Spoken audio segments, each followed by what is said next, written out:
live stream of the PNC Still City Open, an APT Grand Prix event brought to you in part by local support from Allegheny Smokeworks, Rob Roy Industries, Bill Hughes and Associates, Church Brew Works, and APTA national sponsors Viking, Save a Tree, and Uline.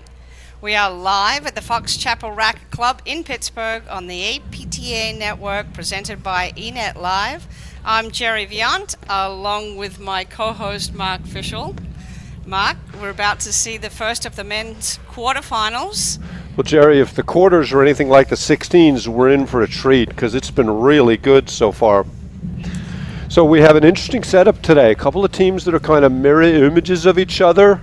Ryan Baxter and Ricky Heath, currently ranked 11th in the country. Ryan is the only one of the four who's a rackets professional. He's the director of racket sports at the Carmel Racquet Club in Indianapolis. So they're going to be playing against John Hughes and Mark Powers. And you have two righty-lefty combinations, lefties that like to climb up the side wire and look for that ball. These teams last played in Connecticut, round of 16 nationals at the Country Club of Darien. A match featuring a beautiful dive by Ryan Baxter that cut himself up. I think he's just stopped bleeding. Yeah, about a year and a half later. And that was a 7-6 in the third thriller. So I'll be interested to see. Both teams, I think, have improved. Hughes and Powers have taken a more significant step up the ladder with their current career high ranking. And I think it's going to be a great match. A lot of action, a lot of fun. So let's take a look at the path that these teams took to get here. So Baxter Heath with a three-setter lost the first set to Karana Wagner and then won relatively easily. And Hughes and Powers with a fairly routine path through with a win over Scott Estes and Mike Stulek, both former national champions.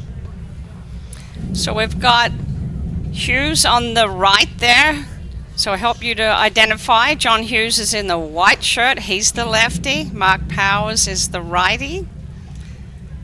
And down the other end is Ryan Baxter. He's on the ad side. I was trying to find him in the corner there. So warming up their serves, yep. And Ricky Heath. Ricky is the lefty. Both those guys originally are from South Africa, so I want to give a shout out to their friends and family. So great that they're able to watch on the live stream and see what their sons and brothers are doing over here in this crazy game. They're trying to explain it, and now they can actually see it. Part of the South African invasion led by Johan Durant and Carl Levitt. So the players are warming up their serve. In the chair we have umpire Drew Shields, and he will be calling the score primarily, but he will overrule if the players ask him. And Jerry, we should mention what a spectacular job Scott Kaler's done setting up this year at the inaugural PNC Steel City event. Just a great setup, great crowd, a lot of energy and excitement. I thought the women's final today was spectacular. Nice crowd here, yeah, they were got full support, but you know, hats off to Scott, because running a National Grand Prix event and playing in it and competing, that's some feat. Yeah. It's a lot of moving parts. He's got a great support system, volunteers. And of course, none of this happens without the amazing Ann Sheedy, APTA Executive Director. Just does a tremendous job, helped with the setup this week, and just does her usual stellar work all over the facility. And we hope that you're enjoying the streaming presented by eNet Live. John Scott, Kelly Diesel, they're been behind the scenes all day and fixing cameras and adjusting everything as we go along. So looking very sharp. And if you're enjoying this and you're not a member of the APTA, please consider joining. We've got lots of great initiatives, including this one, which cost a lot of money, and we can't do it without your support and help. And our goal is this year is to stream continuously through all 3 days. So Ricky Heath about to serve. One of the best serves in the country. Now that's interesting, Jerry. So Mark Powers returned that ball, but they're going on the assumption that he didn't. No chat from the umpire about that.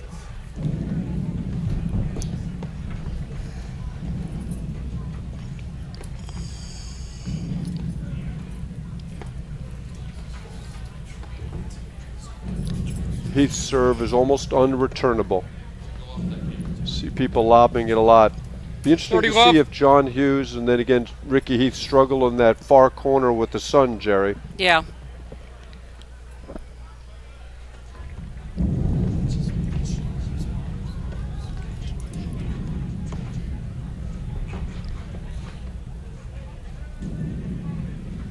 And you have 4 terrific athletes on the court. So similar to the Le Pivert-Irdoja match with Berker and McInerney, I look for a lot of grade 8 exchanges. So Baxter Heath in their matching shirts, gonna make it easier.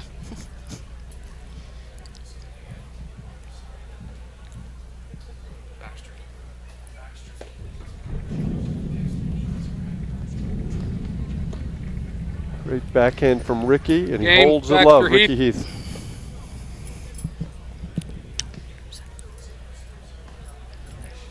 Get a good glimpse in that overhead shot of the large crowd gathered here at the Fox Chapel Racket Club.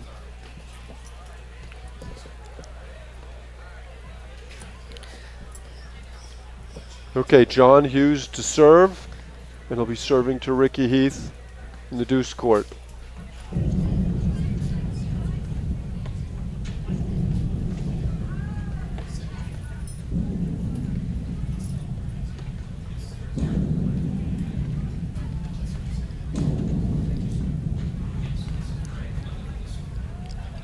Oh, great overhead for Mark Powers. Jordy, who do you think is the strength on the Baxter Heath team? It's a very good question. I have not seen these guys play this year. Brian loves to smack it, drive it hard. Ricky's got the big serve. But it looks like Hughes and Powers are going after Ricky in the backcourt. Ryan really can run hot and cold, both with his game and with his emotions. That's 15 all.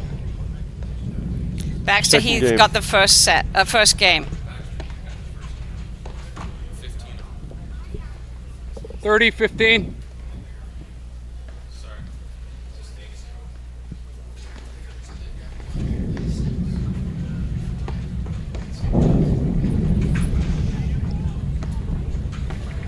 There's that trademark John Hughes forehand, catches the tape and misses it. 30 all. 30 all. 30 all. Jerry, an altogether different question. Who's the captain, Baxter Heath?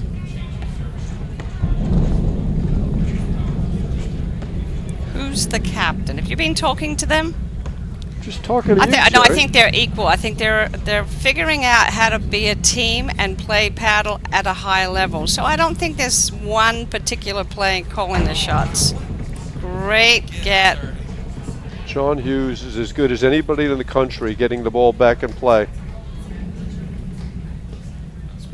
40-30. We're going to have to come back to that conversation from about my captainry. time watching, I'm not a big fan of one captain. You know that. I like equal participation.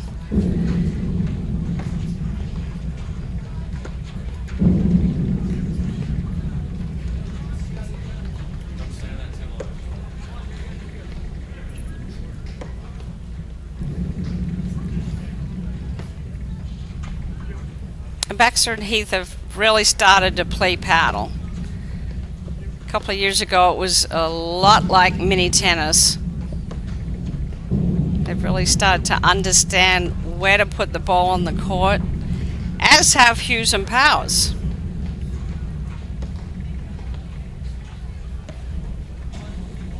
One of the things I think Baxter Heath struggle with is they tend to change sides of the court a lot with the ball. And that brings up the opportunity not to shift and create openings. Oh, that's what I was saying. I have not seen them play this year, but apparently that was the old Hughes Powers paddle style. So that's why I'm interested to see if they've gone away from that. Ryan Baxter clearly lost that ball in the sun. So 1-all.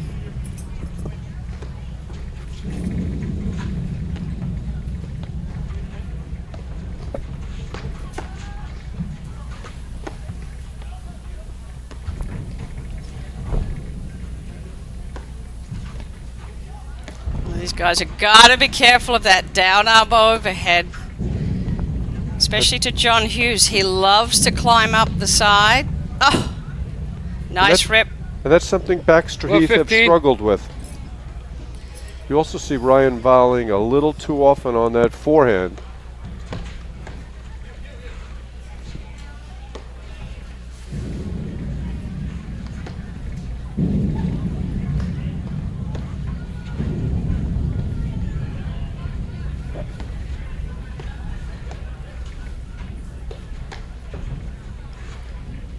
Nice rip by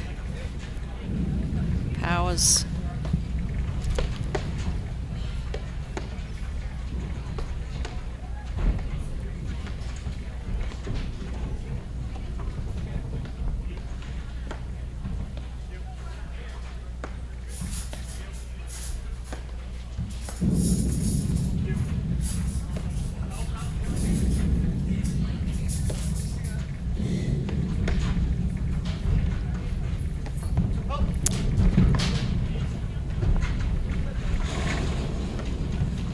Love seeing John Hughes crashing Climb. into the side wire, crashing into the court. We may be adjusting some cameras.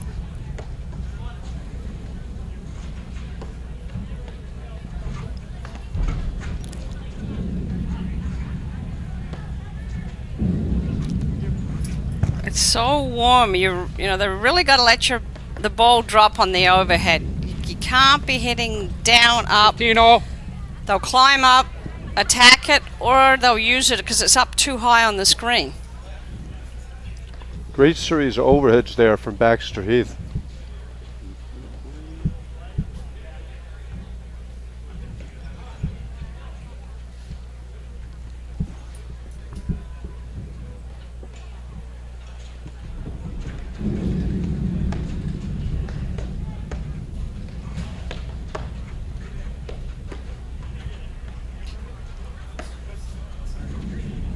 There's the switch, lefty righty. They've got to keep 30, four 15. hands in the middle.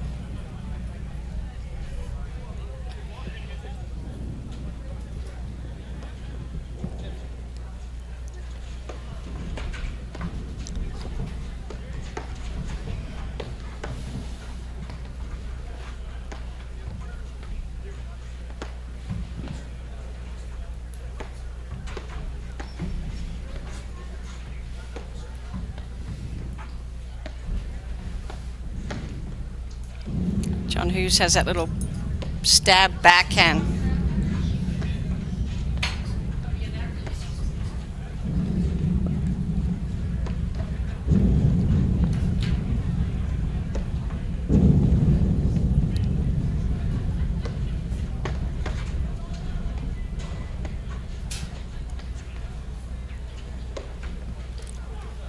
$30-all. Looks like John keeps going to the towel. He may have either cut his hand.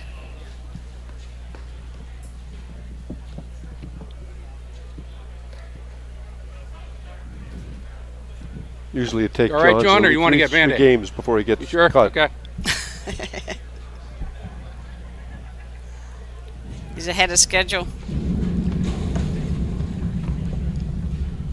So Nice. hard to serve in this 30, warm 40. weather. And the return was nice and high right at Ryan's chest.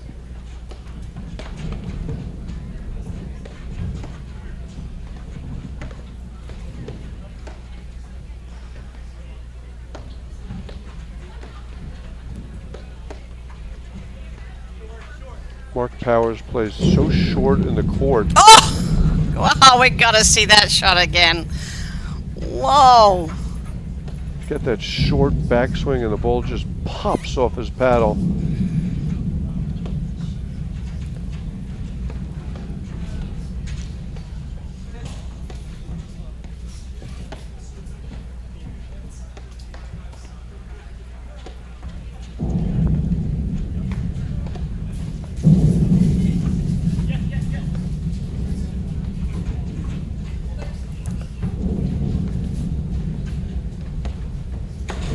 Short. Can't hit that.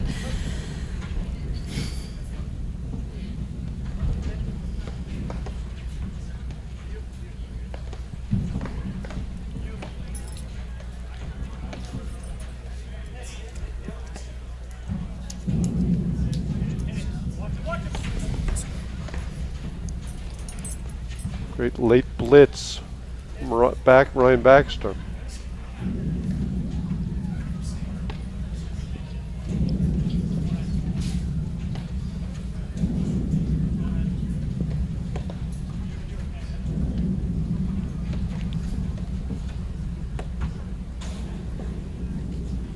Hughes. Well, Ricky Heath put his team in trouble when Powers lobbed down the line and he went down, up, cross court into John Hughes's airspace. His happy spot. Oh, it's a high risk. You put your team in a shift. They were lucky to get out of that. Advantage Baxter.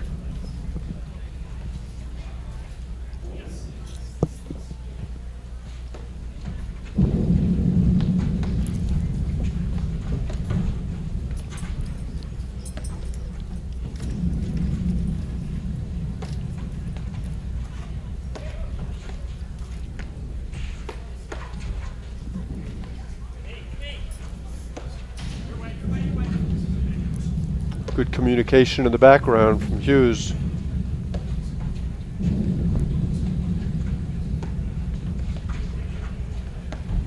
Oh, there it is again. Heath has struggled with that throughout his career. He's much better about it, but there he gets burned. He's always had a tendency to hit too many there. It's a great shot. Game Turn around Baxter, and got Heath. that. Let's see if we can take a look at that They lead replay. 2-1. Oop, we missed it. Yep.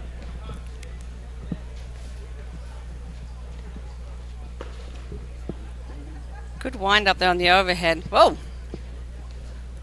They play well backwards.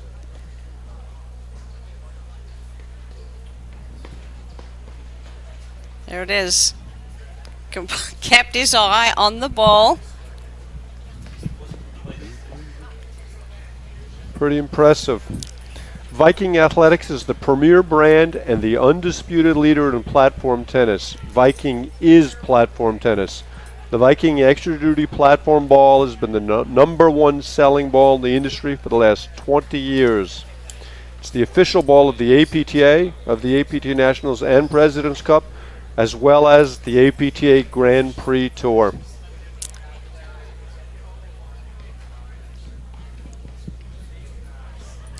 Also, one of our sponsors, Savory, is proud to be an official sponsor of the APTA. Let Savory focus on your landscape so you can focus on your game and enjoy every outdoor moment. Savory arborists provide professional tree, shrub, and lawn care services throughout the Northeast, Mid-Atlantic, Chicagoland, and Twin City regions. Visit savory.com today to schedule your complimentary landscape assessment, and I can speak firsthand. I've had them come to my house and my lawn has never looked better. Is there any truth, Jerry, that all 10 properties in the commercial were owned by you? Because that's what I heard. You are fabricating the truth like never before. I never lie. Fabrication. Okay, back to the match. Mark Powers to serve. John Hughes is working on his Band-Aid. I think if anybody knew more about putting on Band-Aids during platform matches, it'd be John Hughes. He needs to help Juan Arraya. He took a gash out of his elbow.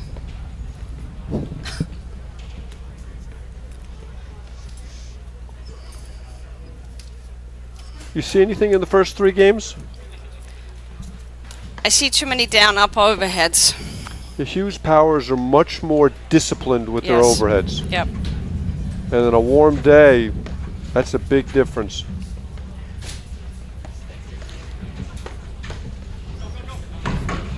Now, Hughes Powers have a tournament under their belt. Got to the finals last week in Patterson.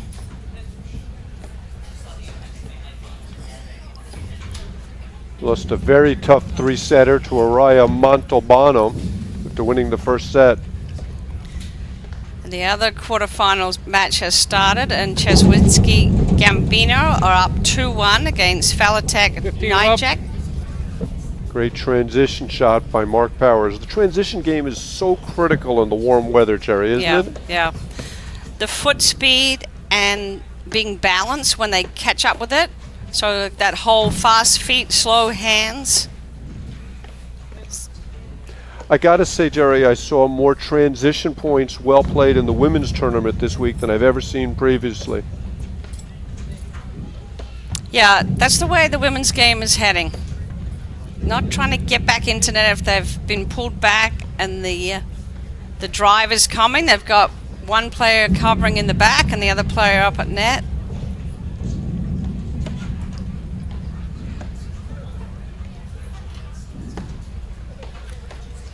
Great backhand from Powers. There it is. Good duck. Got away with that 15 one. all. 15 all.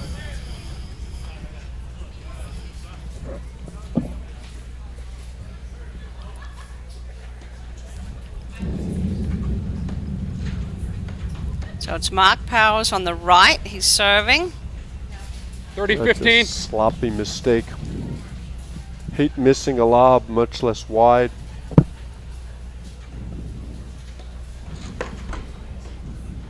$40-15. To me, there are good misses and bad misses, and those last two were one of each. Love Ryan taking a cut like that.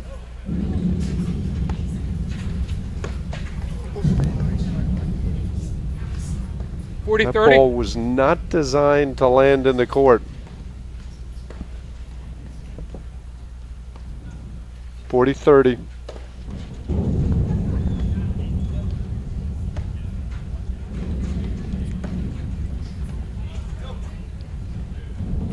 Another missed lob to that game. Game, Powers, Hughes. Yeah, I agree with you, Jerry. What I see games early, I like much better from Hughes Powers than Baxter Heath. There's that great serve from Ricky Heath. 15 love.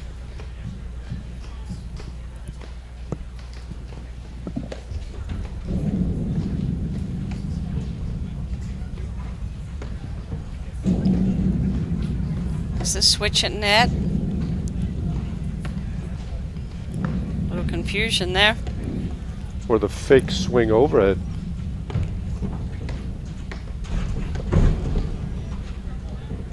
See, there's a point where you want to see the transition 15 game. First all. off, he gets in trouble with the down-up overhead, but then once in trouble, you got to bail You out, gotta play get- the ball off the back right. wires You can't put yourself in a position where you're half falling like that.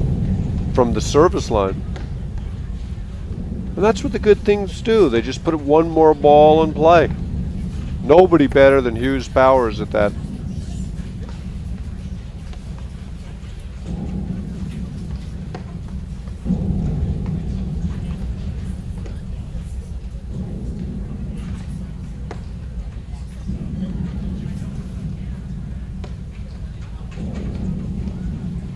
Hughes Powers has been working with the legendary Jimmy Kaufman.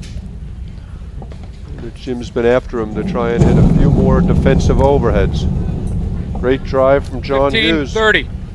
Again, the overhead is high in the screen and they're going to generate attack shots off of that point of contact. It's tough to keep it low because it's so warm. But you've really got to let that ball 15-40. drop lower like you see Hughes and Powers doing. They let that ball come down then really cut across the back of it. Another great serve from 30-40. Ricky Heath. Catches the nick, saves the first break point.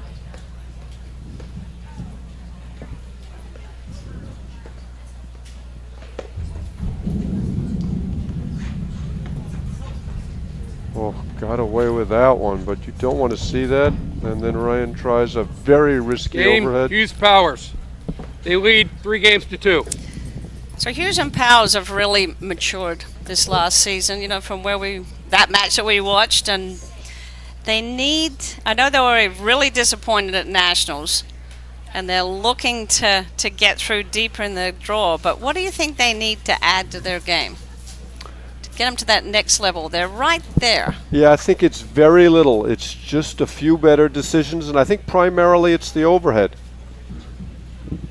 it's being a little more cautious. I mean, I saw their match in the semis against Boston Bredberg at Patterson, and they're hitting way too many hard rollovers in the warm weather. I was going to say there's more patience, pick the right spot. Right now, there are 3 teams that have separated themselves from the pack dramatically. Obviously, Broderick and Palmer are 3-time national champions. Durant and Parsons, who's won it a couple times, and then Arraya, Morneau. Those 3 teams haven't been beaten by anybody but themselves in a while.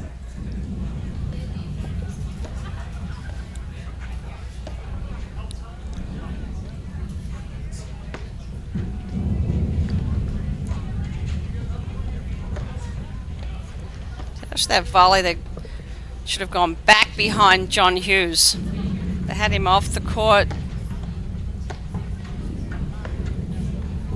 What a dig. It's almost like Baxter Heath think they have to alternate overheads to either side.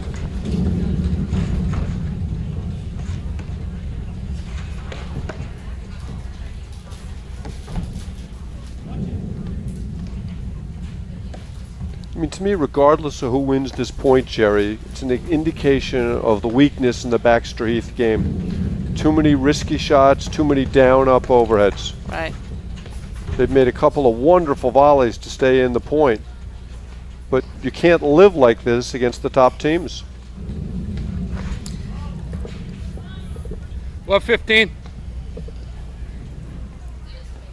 But it's the curse of talent. They get away with it, especially when they play matches in Indianapolis at home, because they're so much more physically talented than the teams they play. And then they come up against the team that's equally talented, and that's when you find out what your weaknesses are. That's exactly true, Mark. They get away with it, and then here Ricky keeps hitting that overhead cross court, and then his team, the middle is exposed, and they've got forehand volleys exposed, so they end up having to make an unbelievable reaching volley. And you may make that volley once or twice or even 3 times, but on a percentage basis, you're going to lose that point more often than not.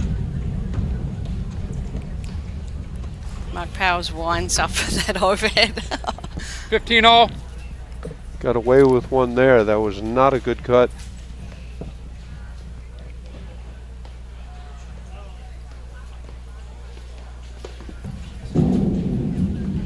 30-15. Dose of his own medicine for Ricky Heath as John Hughes catches the nick. From this shot here, Mark, you can see the crowd. We've got the deck full of spectators. The other courts are all full. 40-15. That's the 3rd lob that Ricky Heath has missed, and we haven't played 6 games. For you, Jerry, that would be like a season's worth. Well, I'm sorry, Game maybe Hughes 2 Towers. seasons worth. They lead Embrace 4 it. games to 2. Again, really fast from Baxter Heath.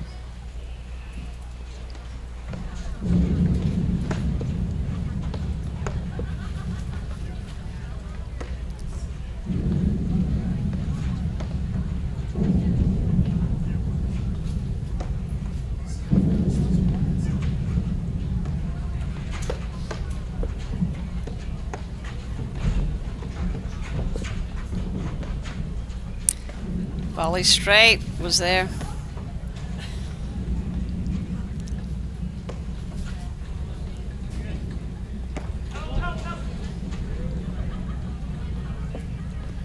Love. You hear Little- John calling for help. Little bit late with Yeah. the help call. Yep.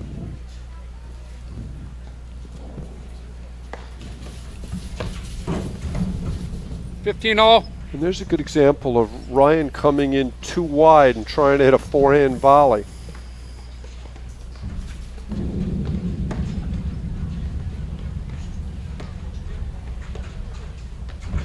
Great blitz from John Hughes, catches him off the net. I thought one of 15-30. those things that surprised me in that terrific round of 16 we did with Irdoja and Pivert was the inability or the refusal of Burka McInerney to change what they were doing against Mick Irdoja's return. He just ate him up. Yeah. And I think when McInerney was serving, they never did Australian, they never did I formation, they never stayed back.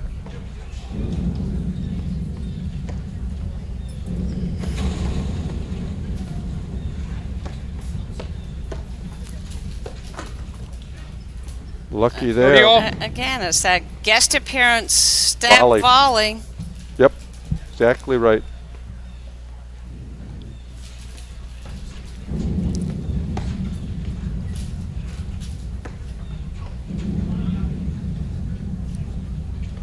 Got the nick. 40-30. I think it hit John's shoulder on the way through.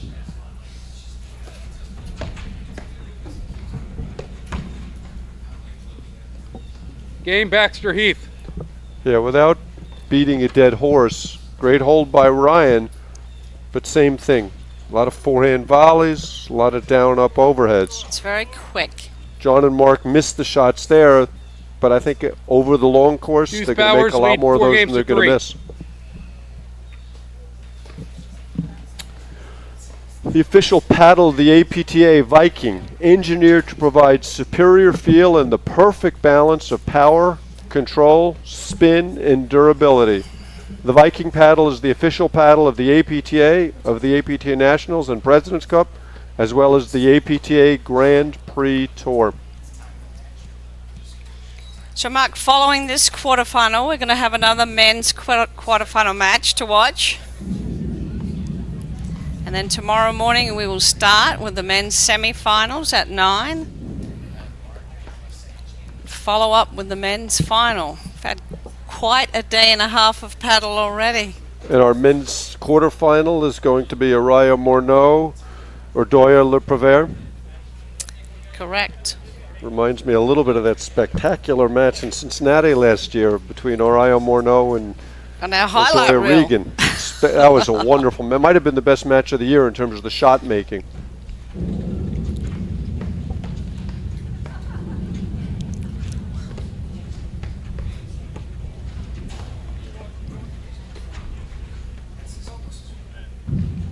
$15 I'd say Mark Powers has really added a lot more spin to that overhead. I was about to say that, Jerry. It's gotten much better. I think sometimes he falls in love with it a little bit, but it's really an improved shot.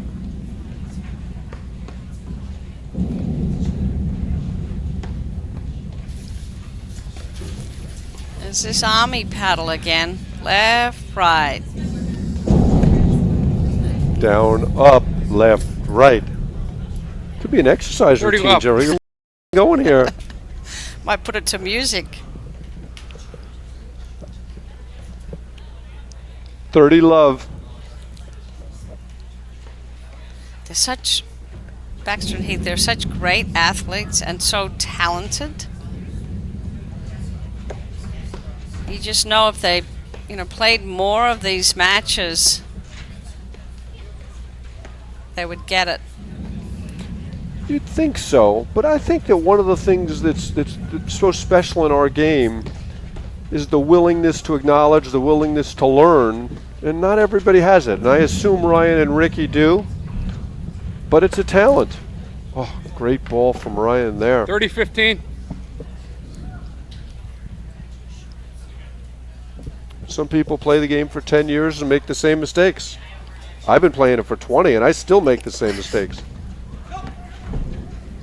Well, this is the tactics, the final, not just hitting the ball. All these guys at this level, especially the ones that have got the tennis backgrounds, can hit all the shots. It's about placement and keeping your opponent's strengths, keeping it away from your opponent's strengths and exposing their weaknesses. I mean, like, where was Ricky going there? Ricky Heath. Game Hughes Powers. That was just a They great lead 5 roll games to 3. from Mark Powers. They Ball look didn't very even come comfortable, up. don't they? They do. They look relaxed, consistent.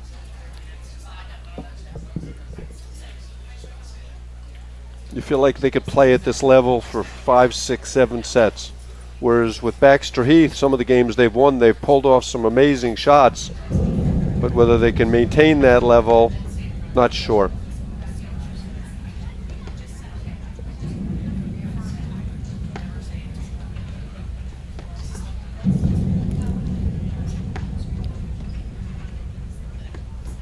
Okay, so there's 2 balls in a row to this one player. Let's see if they can pick one spot. Oh, that's phenomenal. That is a 15 love. phenomenal shot. That's got to go in an instant replay. Yep. Put that in our package. Can we grab that overhead for replay?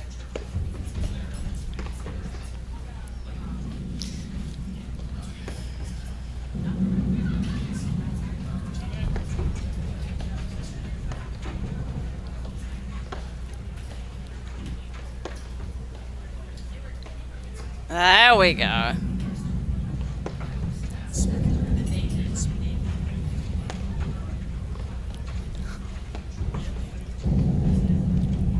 Mark Powers has had a lot of guile in his lobbing.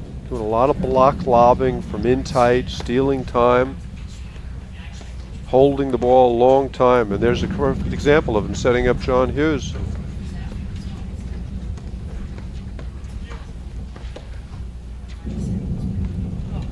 Yeah, see how he sets his paddle right 15 here all. by his ear, Mark Powers. 15 all. Lets that ball drop and then comes across the back.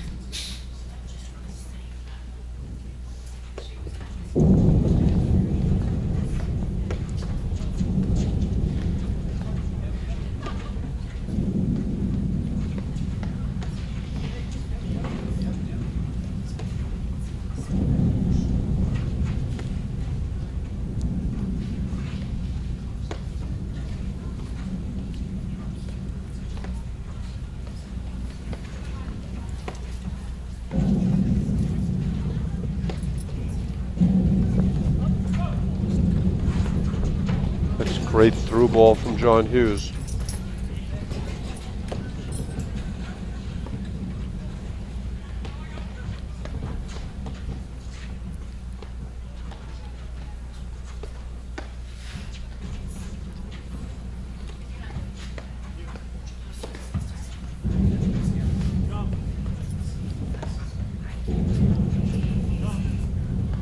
Mark Powers looking for the nick. And again, the contrast, that's 5-6 overheads in a row into one corner before he changed direction.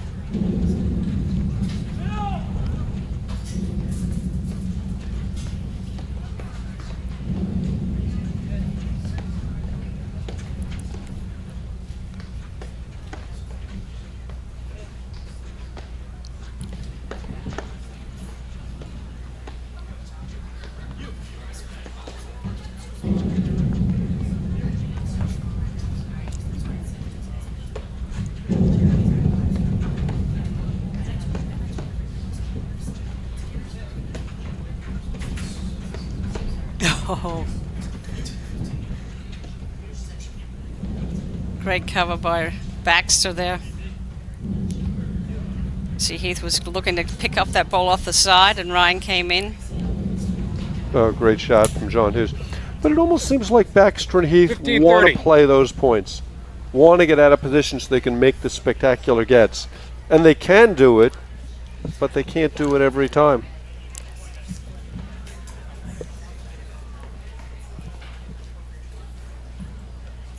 Yes, it was a great angle.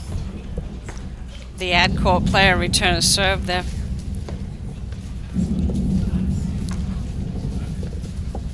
Good swing by John. 30 all. Catches the tape. 30 all. Ricky Heath serving.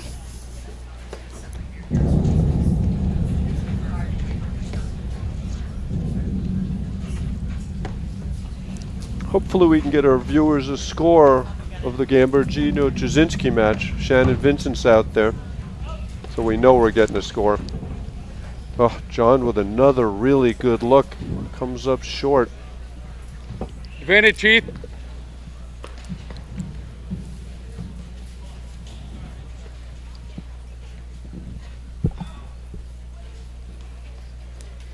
Yeah, we've got a nice crowd gathering mark here at the Fox Chapel Racket Club. This is a great angle. Watch this as return and serve here for Mark Powers.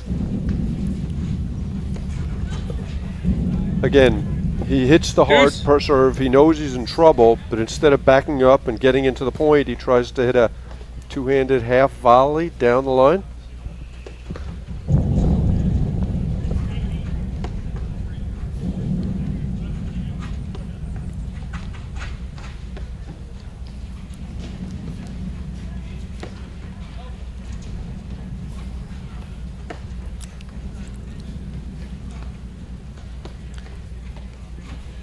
So overheads are too short in the box. He got away with that one. But again, Advantage, that's Heath. a ball I expect Mark Powers to make a lot more than he misses. It just is that tennis overhead is such a higher point of contact, and you really have to wait, let that ball drop so that you get it deeper in the court. And if it goes into the screen, it stays low.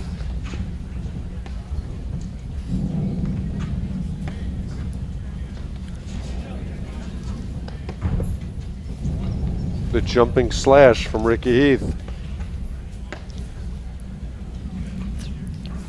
3-all first set in the Gambino-Trzynski Falatek-Nijek match.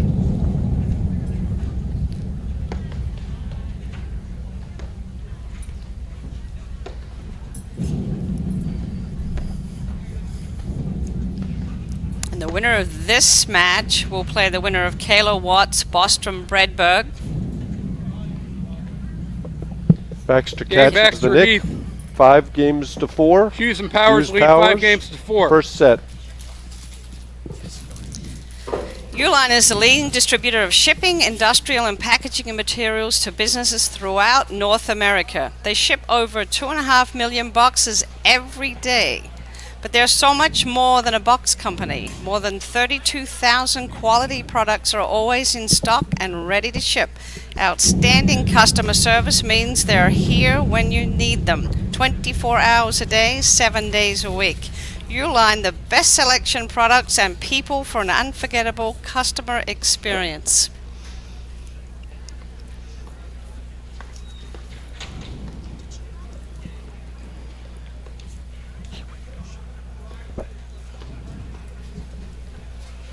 So mark our next stop on the Grand Prix Tour. We've got 5 in the series. We're going out to Chicago for the charities. One of my favorite events of the year, Jerry. Okay, John Hers to serve for the first set. Somebody walking behind the court. Ricky Heath stops play.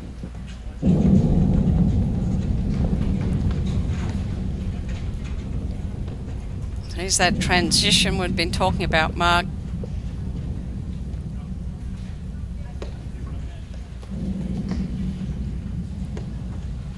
It's almost like Baxter Heath are too talented. If they're a little less talented, they might be a little more conservative with their decision making. I mean, that was an unbelievable pickup by Ricky Heath, but why? It's exciting. They have a lot of talent. It is exciting.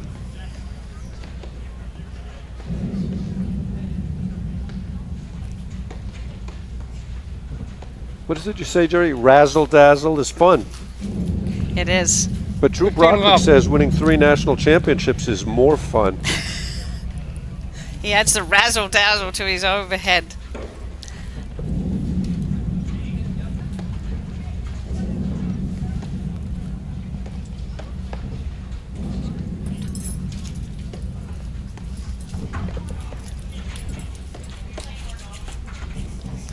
Gotta let that go. 30 love. Yeah, just can't put yourself in that position. 30 love. So we got Hughes Powers serving 5-4, 30 love, first set.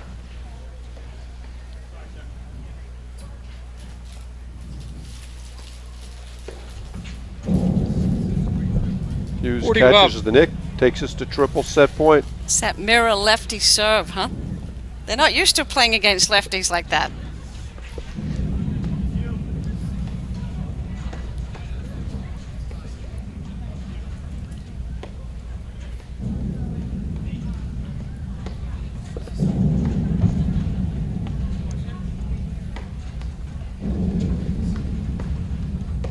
That's a smart play by John Hughes.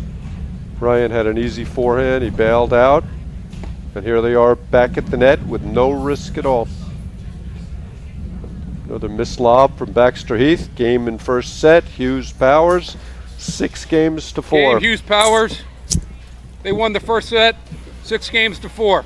Okay, we'll be right back in just a moment after these messages right here on the APTA network presented by eNet Live.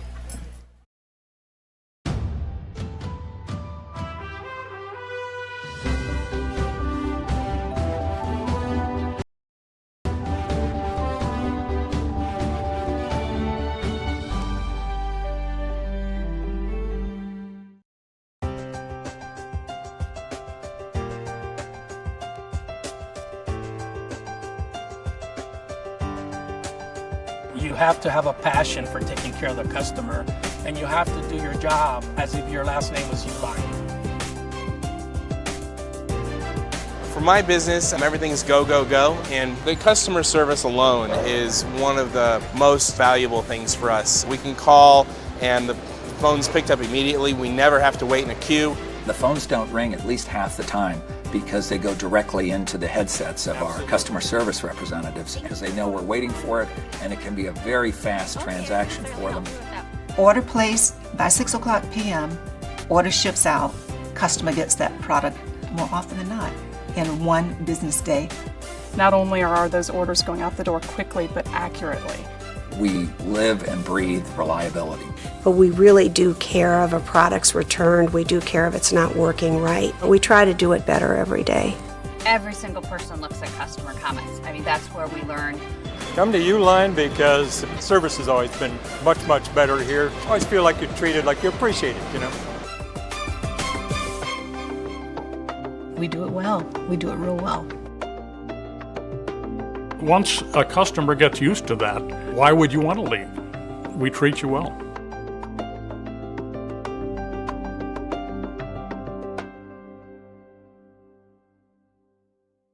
Welcome back to the PNC Steel City Open. We're in the quarterfinal round of the men's draw. Baxter Heath versus Hughes Powers. First set was won 6-4 by Hughes and Powers.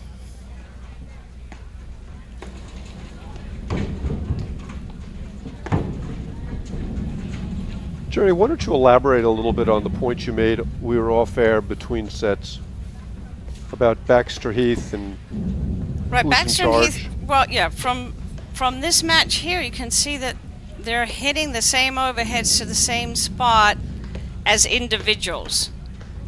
I can't see the 15. work of the team, so There I'm doesn't not seem sure. to be a particular strategy, does there? Well, so I'm sure there's a strategy, but you had asked me earlier about who's the captain.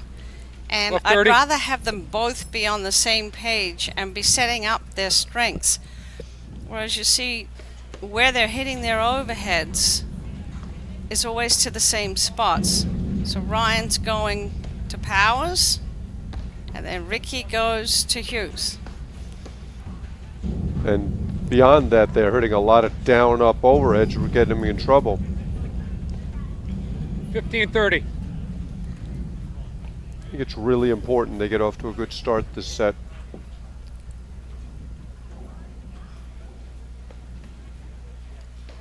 Just such a contrast between the teams as Hughes Powers are playing such a disciplined style.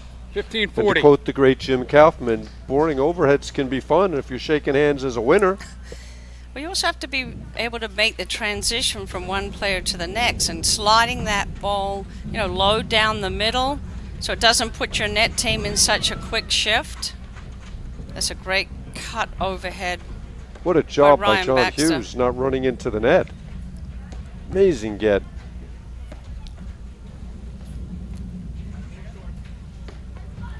The other thing about Ryan and Ricky about Baxter Heath at the overheads is there always seems to be a little uncertainty who's going to hit the overhead. We've had 3 or 4 balls where they both started to go after it and then the ball drops. I mean, that being another example.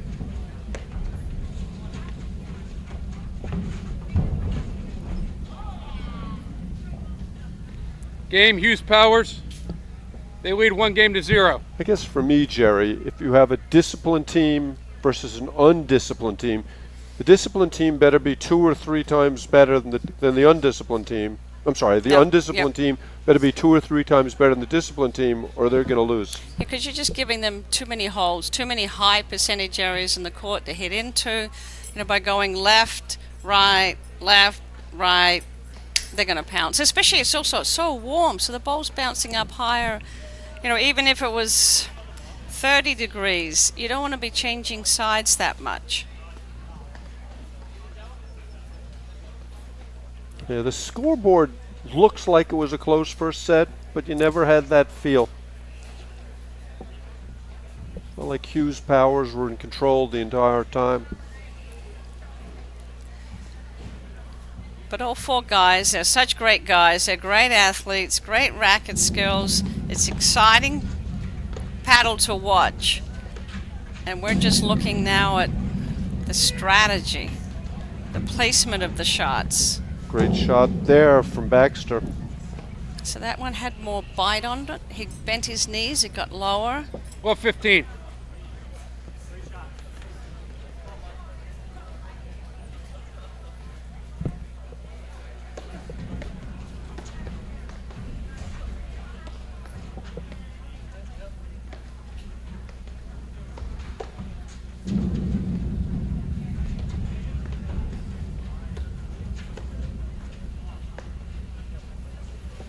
$15 all.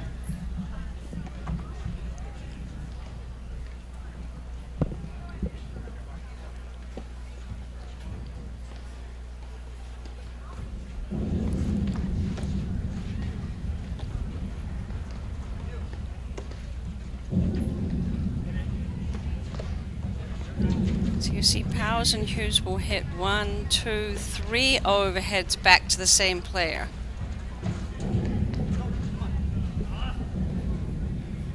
$30-15.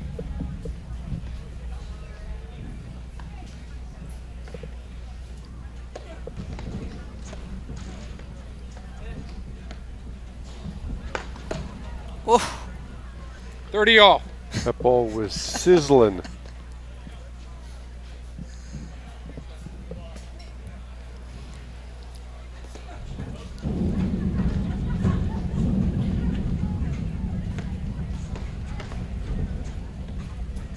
Great hands by Ryan there.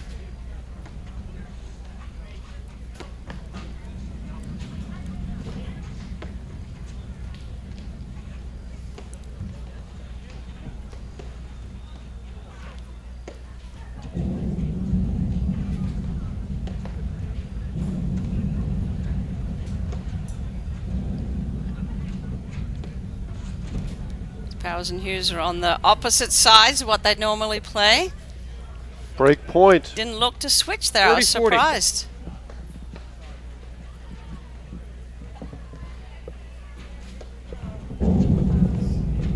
This is a big point for Baxter and Heath.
Deuce. Ricky takes a questionable swing at the backhand. It's interesting, Jerry, those big points, which are the points that determine who win matches, there's such a fine line between being aggressive and foolhardy. And therein lies the secret to the game. That's right. The consistency is first. You're not going to give away those quick points, but you just don't want to play keep alive. You've got to use the consistency to set up your strength.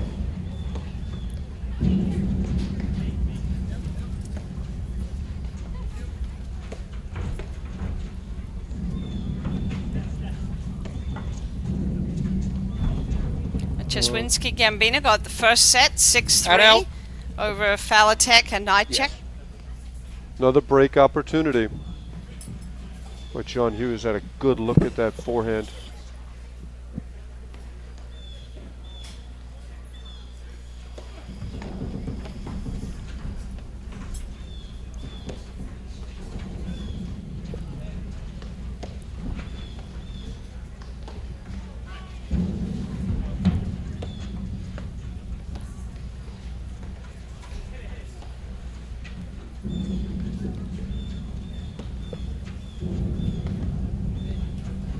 I think this is almost a must game for Baxter Heath.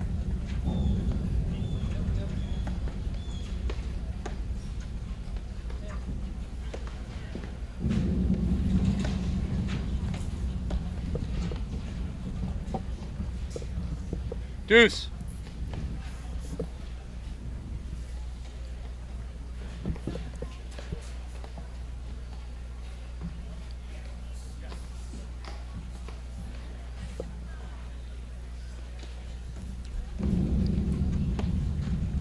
That is a great return. Ricky Heath just hit. These guys make it look so easy.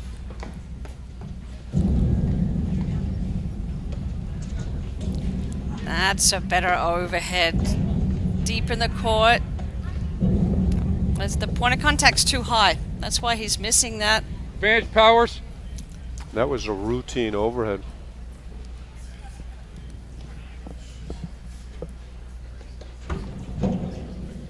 Red Deuce. fault for Mark Powers. He's got one of the best servers in the game.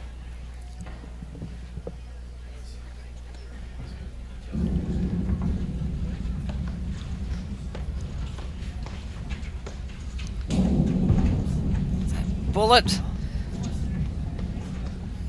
Hughes did a good job getting out of the way, running that down. You can see they know that Ryan Baxter really likes to rip that ball, and they're just bailing. If he makes it, they'll put it back in play. If he misses it, they win the point. Such a good play in these warm days.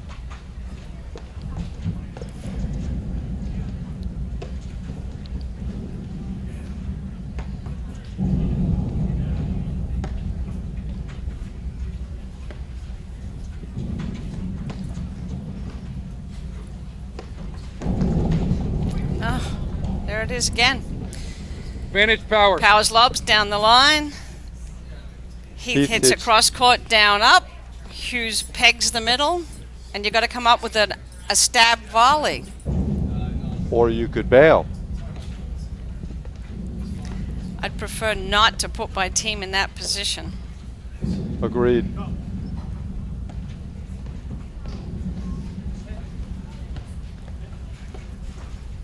And again, lots of soft, boring overheads. They lead very 2 games difficult to 0. to attack.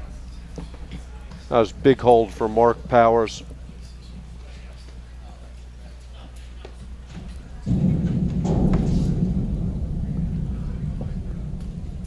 Love 15.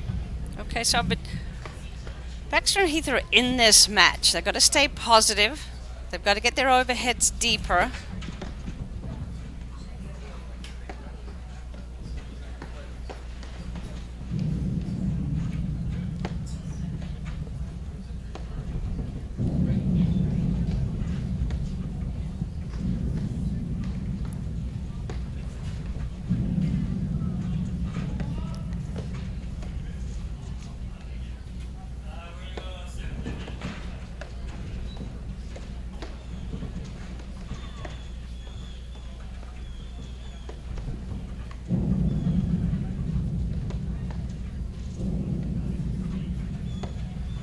Again, indecision, who's going to hit the overhead. Heath reaches for it, Baxter hits it, and misses it. Too much of the same thing. What's a little distressing to me is I don't sense any change in their strategy from the first set to the second set. So they lose the first set, didn't see them really sit down and talk about it. They've just kind of come out and played the exact same game that had them come up second in the first set.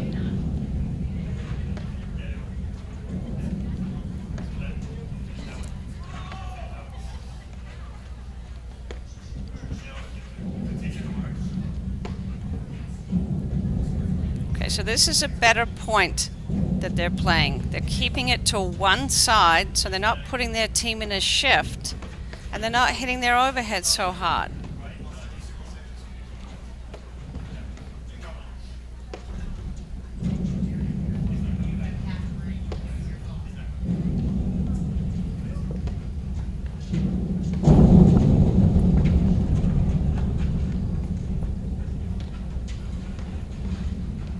Nice touch by Mark Powers. Love 40. But Ricky Heath hit the same overhead 3 times in a row. You could see John Hughes moving over, looking for the forehand, finally got it. Game Hughes Powers. They lead 3 games to 0.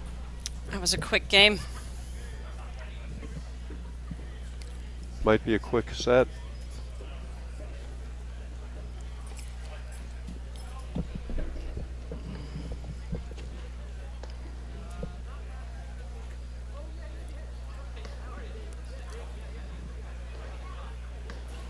Think of all the teams out there. Excuse me, Mark. At least they're talking right now. So we can say that they're thinking about making the adjustment. What should we do? Where should we put the ball? It's all about placement. Placement, speed.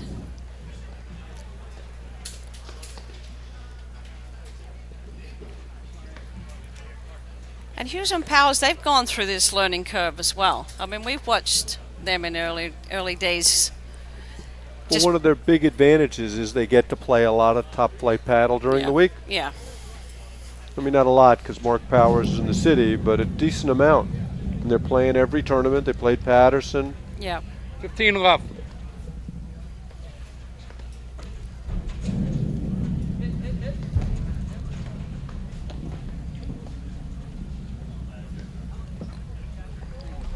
$30 left. And you could just see it's just going too quickly right now.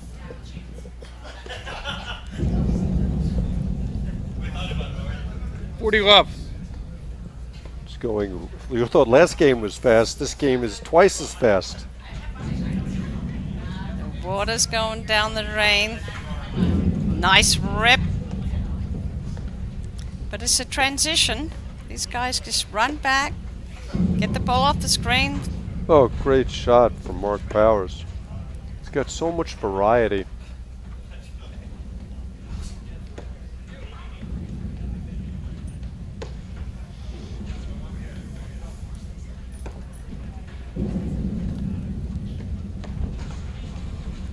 Goes John Hughes up the side wire.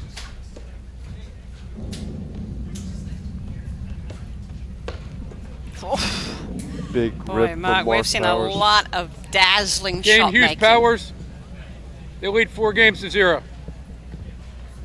Hughes Powers looks so Switch it up. comfortable out there, Jerry. They feel like there's not much that Baxter Heath can do to bother him.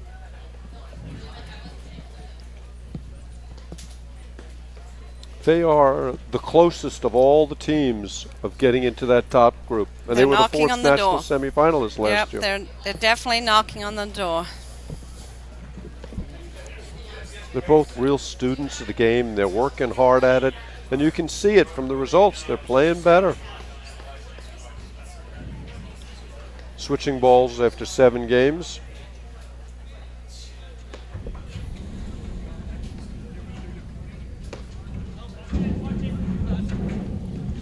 Why are they switching balls, Mark? I think so. That's a new ball that Ricky Heath is serving with, and I think they've been switching after every 7 games. So it's agreed on by all 4 players before they start. Yep. 30 left. Too tricky there for Mark Powers.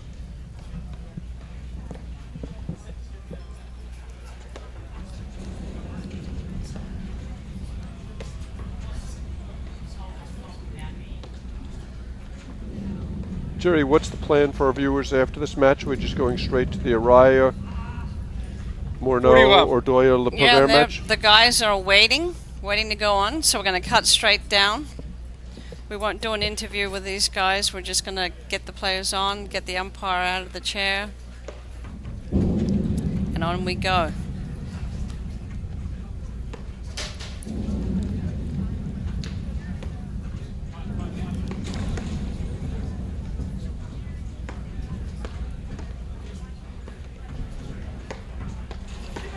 Oof.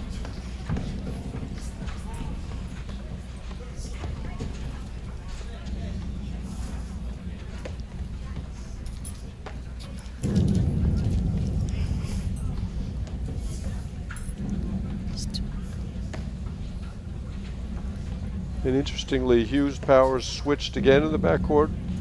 No real intent to switch back.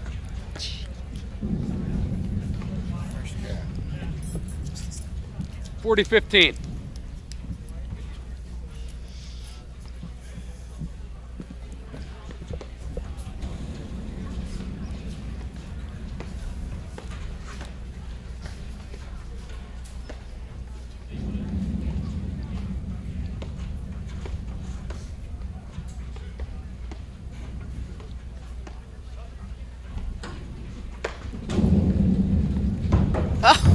Nice get.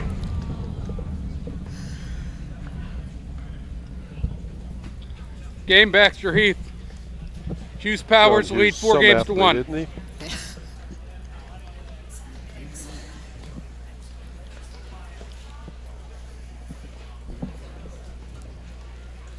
So, Mark, what's the rule on that? That ball had come back over the net without them touching it? If the ball breaks the plane of the net, it's a loss of point for the striker of the ball.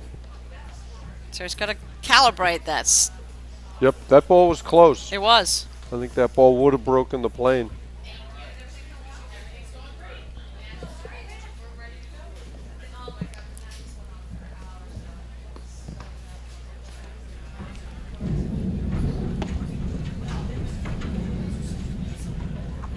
$15 And that's what Mark Powers, I think, has a great court sense now of moving the ball just a couple of boards at a time 15 all. to execute, getting Ricky to still be chasing.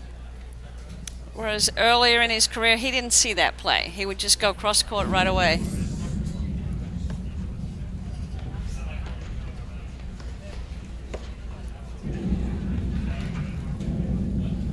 $30-15.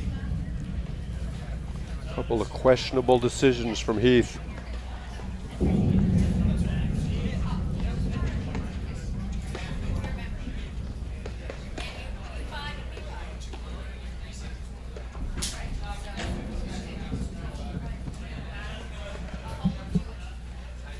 $40-15.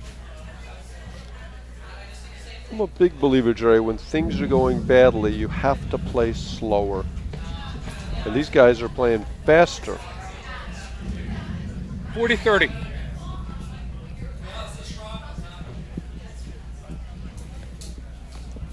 $40-30.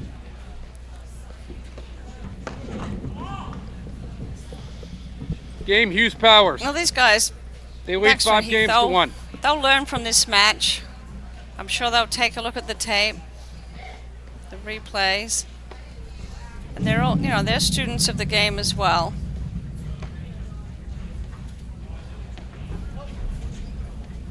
And you really do learn the most from your losses. A lot more than from your wins. That's why I've learned so much, Jerry. Just a complete student of the game. Oh, great blitz from Mark Powers. Just misses it wide. 15-love. That was snuck right in there. Completely surprised Baxter Heath. Stealth move.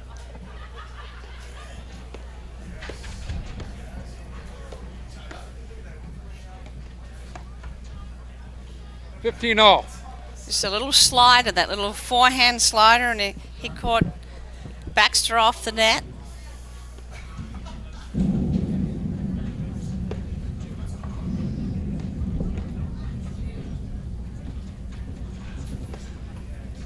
Spectacular athletic pickup by Ricky Heath. I think it's routine. I'm so used to seeing them. And yes, it is spectacular.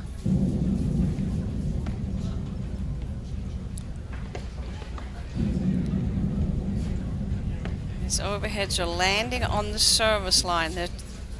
These guys, they have to hit them deeper. Oh my God! What a get! Instant replay? Can we get a look at that one again? Yes! Can we get that scramble? Oh! That's amazing. Have you ever Talk seen about- John Hughes scramble for No, points? talk about 15-30. Gumpy with fleet of foot. I mean, he Yeah. like bent and got out of his own way. Wow.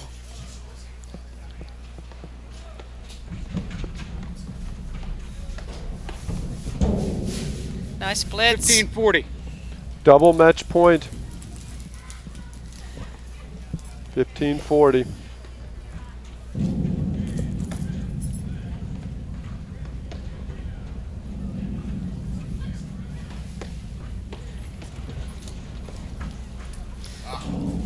Catches the leg 30-40. cord long.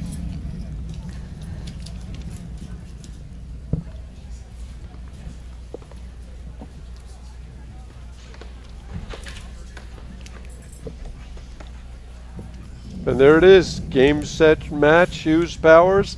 6-4, Game, Hughes 6-1. Powers. They win the match 6-4, 6-1. Okay, so Yeah, that puts that's- Hughes and Powers through to the semifinals, and they're waiting for Kilowatts, Bostrom, Bredberg. Now I think we're going to take a quick break, and then we're going to set up the next match. So the next men's match will be Arraya Morneau versus Irdoja and Pivert. So we'll be right back in just a moment after these messages right here on the APTA network presented by eNet Live. Thanks, Mark. Thanks, Great call. Jerry. Always a pleasure.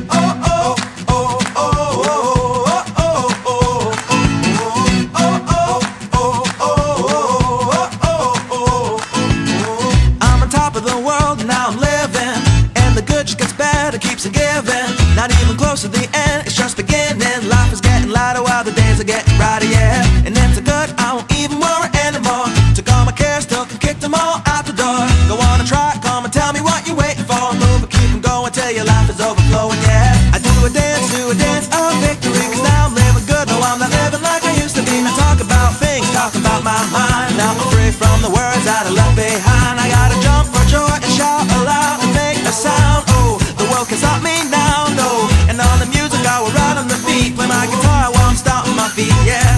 I gotta celebrate, laugh, and get excited about good times and good living. Come on, shout it out, hey! Take it up, take it over, take it out of control. Today I'm freeing my soul and now you got me singing, oh, hey, I'm feeling fine.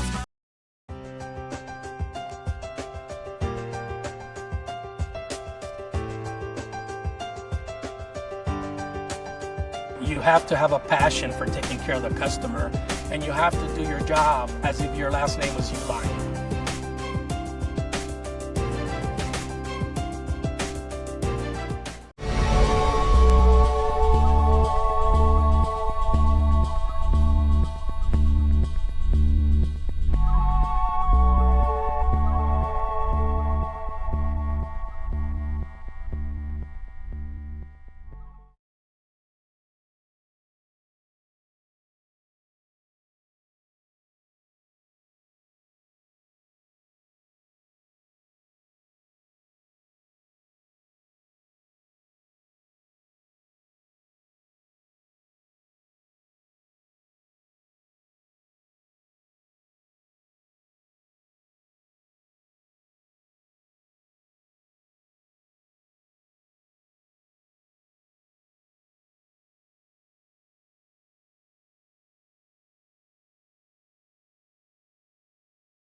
Hello and welcome to the live stream of the PNC Steel City Open, an APTA Grand Prix event, brought to you in part by local support from Allegheny Smoke Works, Rob Roy Industries, Bill Few and Associates, Church Brew Works, and APTA national sponsors Viking, Save a Tree, and Uline.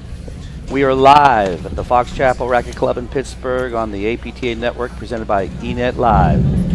I'm Rodney Workman along with Mark Fischel bringing you quarterfinal action in the men's division. Today we're playing Juan Arraya and Jeffrey Morneau against Mick Irdoja and Max Pivert, the 1 and 8 seeds. Mark, how you see the match shaping up?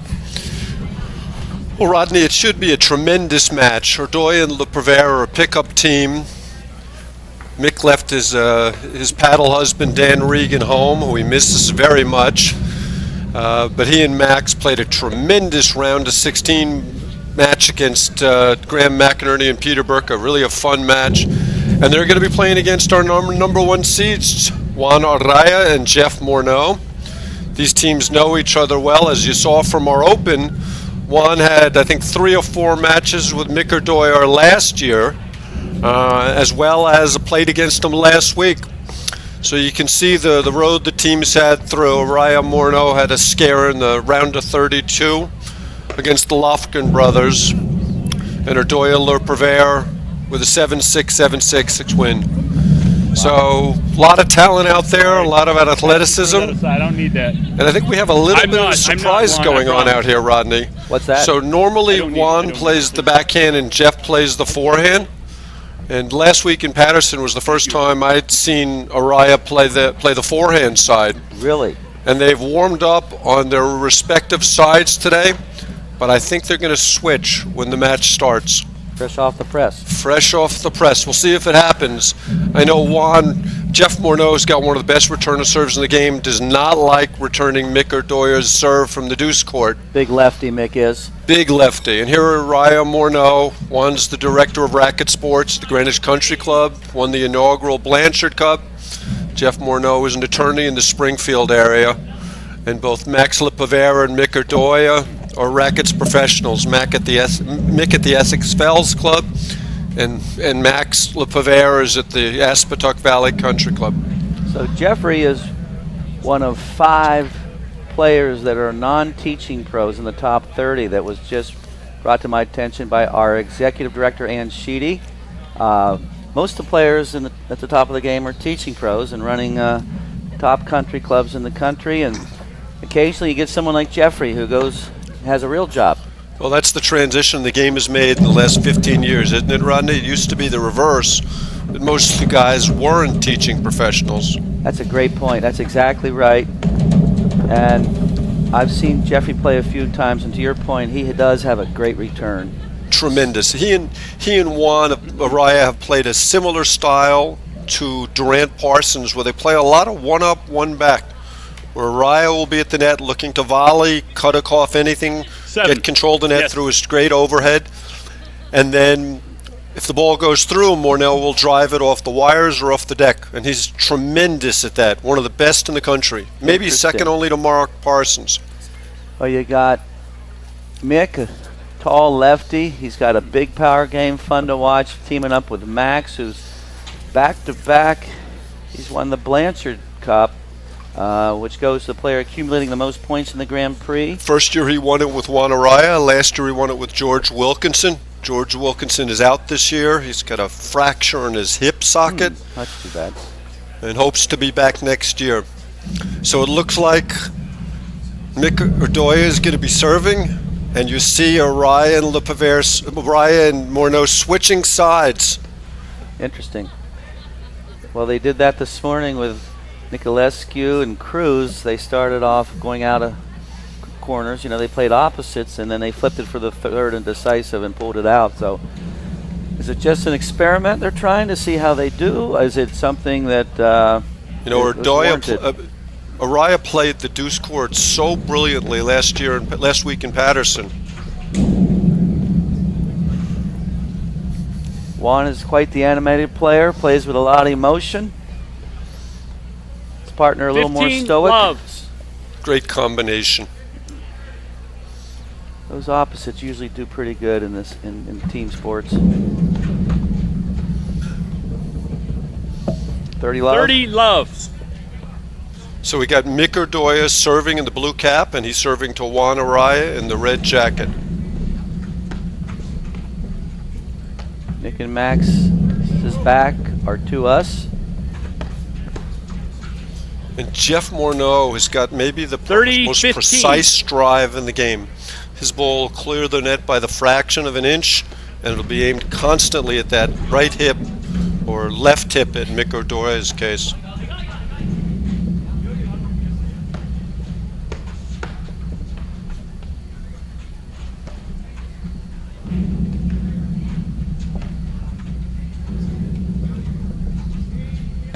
We got a beautiful night out here. What a rip by Jeffrey.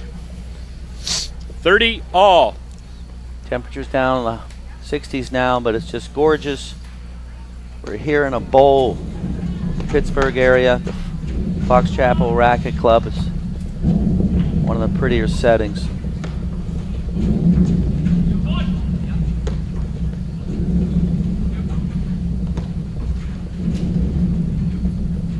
Good patience with Juan. Until this year, Arraya hated the deuce court. Then he won the first 2 tournaments of the season playing the deuce court. So he doesn't hate it quite so much anymore. It's amazing what winning will do. There they are switching, middle of the point. Watch how many times Jeff Morneau drives the ball and his opponents have to hit forehand volleys.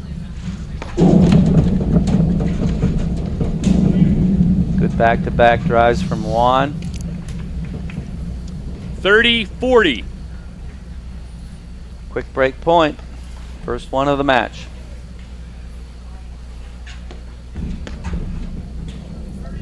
Rare miss from Morneau. Deuce. Heavy kick serve out wide from Mick Irdoja.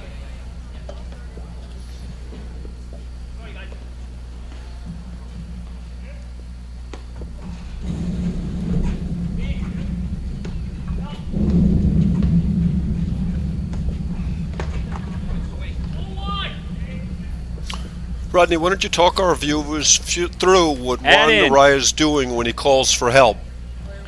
Well, the opponent's hit an overhead. It looks like it's going to nick into Juan's corner, so that cue of help encourages Jeffrey to come over to the middle and play the Deuce. nick ball that squirts out to the middle. It's really smart to do. All the top players and teams do it, and they all talk incessantly out there on all fronts. You know, calling balls that are going out, who's taking the overheads, and help on the nicks.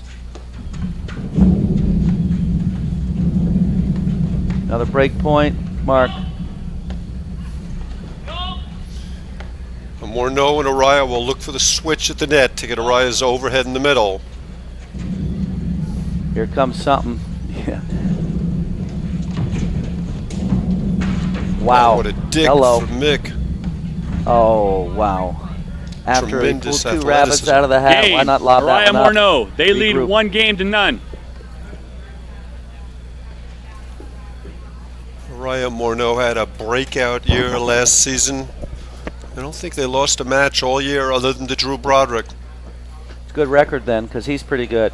Finished 2 in the country, about 15 points behind Broderick Palmer. Wow. And I know Juan has his eye on that #1 ranking this year. Well, he's could be the most exciting individual player to watch in our game. He's got all the sizzle overheads, drop volleys, aggressive drives. Really grown up in the last 2 years emotionally, and you've seen a dramatic improvement in his game as a result. Got a great serve on top of everything else. Got that ball hit Jeff Morneau. Love 15. Huh. Good sportsmanship.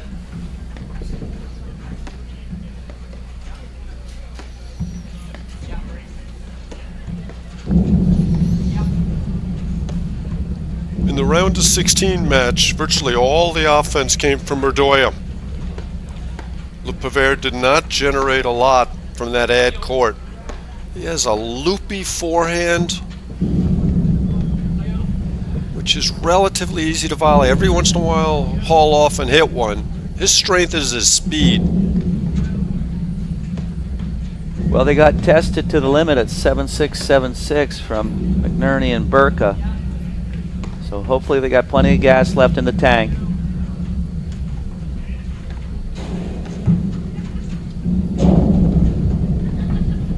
Arraya puts so much pressure on you with his overheads. 15 all. So he swings as hard as he can at the ball and takes the outer coat of fuzz off it and just nips it. And that ball is spinning probably at 2,000 revolutions or more a minute, and it is tough to handle. It's like table tennis. When it hits your paddle, it throws off crooked. You got to compensate or you'll miss. Best over in the game in my book, Rodney. Well, he is He's definitely taking what grown Brian to that. Uline started to another level. He has. Johan's got a good one, but no, he's got that loose wrist and he's so whippy. Look at that. And it's hard to drive those balls, but Mick said au contraire. That's what impresses me so much, Mark, is great rip from Morneau. Like you said earlier, he 30-15. spots it up so well. It amazes me how hard they're hitting the ball nowadays, and these volleyers just ho-hum them back. Very impressive. You're absolutely right. Just got done watching Trzynski and Gambino. Little miscommunication there between Arraya and Morneau. You won't see 30 too much all. of that. For their sake, they better not. But Gambino and Trzynski look really good in their quarterfinal win. And they'll play the winner of this match. Marek Trzynski is getting really good. He's got the forehand of forehands. It's just relentless. So tomorrow at 9 a.m. it'll be a great live stream of men's semis. And they're playing the winner of this match. Is Arraya forcing the action a little bit. Both players 30-40. back and he misses the forehand in the net. Break point to get back on serve. Interesting. Still some confusion there on that lob. And there's the one up, one back with Morneau waiting for Arraya to get control of the net. Love this. Love this. And then he fills in behind, although he misses that one. Game. Irdoja, Pivert. 1-all. One game apiece. See Arraya and Morneau go to their normal sides, and then they have to switch back when they remember. Well, Max is always in the hunt in these tournaments. He's for like the last 5-6 years, he's been in some big matches. He's an exciting player to watch. Great kid. Future bright. Look at this point, huh? Hank Irvine can't believe some of these points, I'm sure. And there you're seeing Jeff Morneau fading behind Juan Arraya until they have control.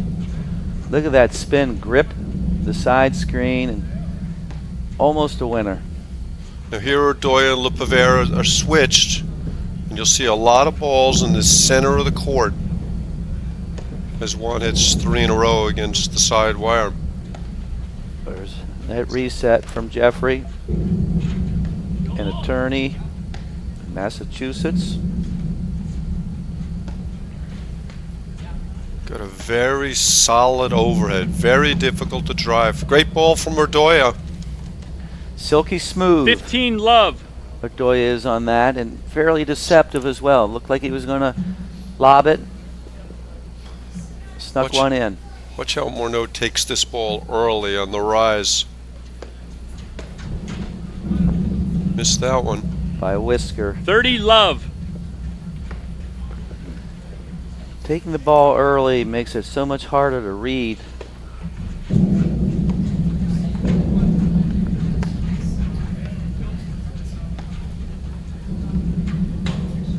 But Nick. Boy, Rodney, you would not have been happy if one of your C ladies played a wire that way.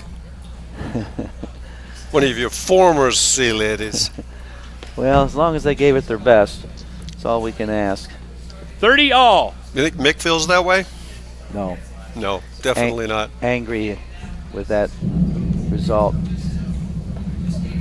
Hit the seam, it looked like. He got a little funny 40, bounce off 30. the screen.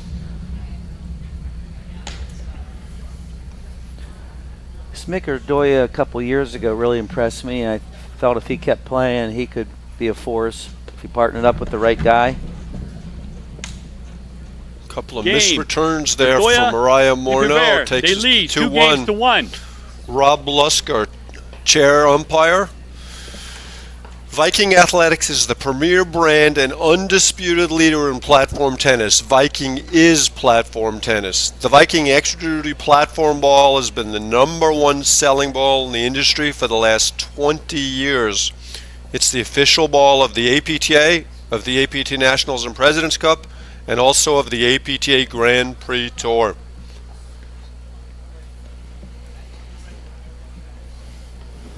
Alex Pancilla had a great match, the COO of Viking today. We televised that one. He played phenomenal today. I watched some of the match. So Jeff Love Morneau 15. serving to Max Le Pivert. Love 15.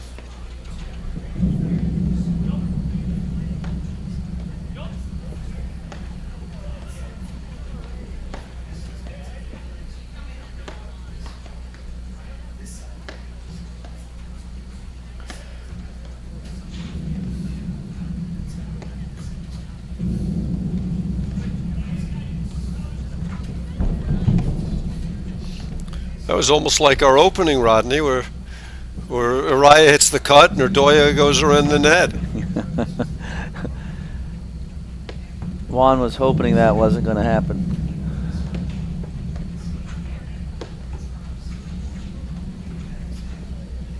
Notice how Max bends those knees and gets down. Great overheads by Juan. Arraya. 15 all. A lot of pressure on him. And when Juan's hitting overheads, it's rare that his opponent 15, lobs on 30. balance. They're always lunging, stretching. That spin, doesn't it have a crazy effect? Survival mode. 30 all. 30 all.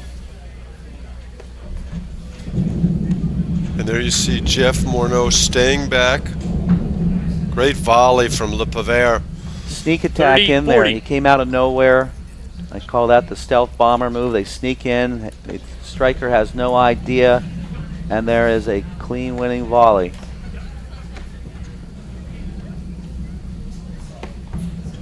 Chance to get up a break here for Irdoja Le Pivert. Break point.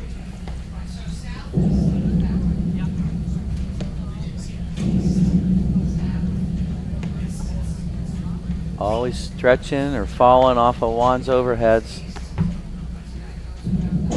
Great flop waterfall. That's a really dangerous shot against Mick Irdoja. He's a contortionist back there. And he's vertical as well. So you better get it over his head. Jeff Morneau with the really Add smart let cord serve. He brings that out when he's in trouble. He gave us the heads up on that. Hold. Game. Arraya Sloppy Morneau. misses there. 2 games apiece. Le Pivert missed 2 returns badly that game. 2 all. 3 quick points for them, so they got to regroup here. They've got a lot of firepower and they can win points in waves.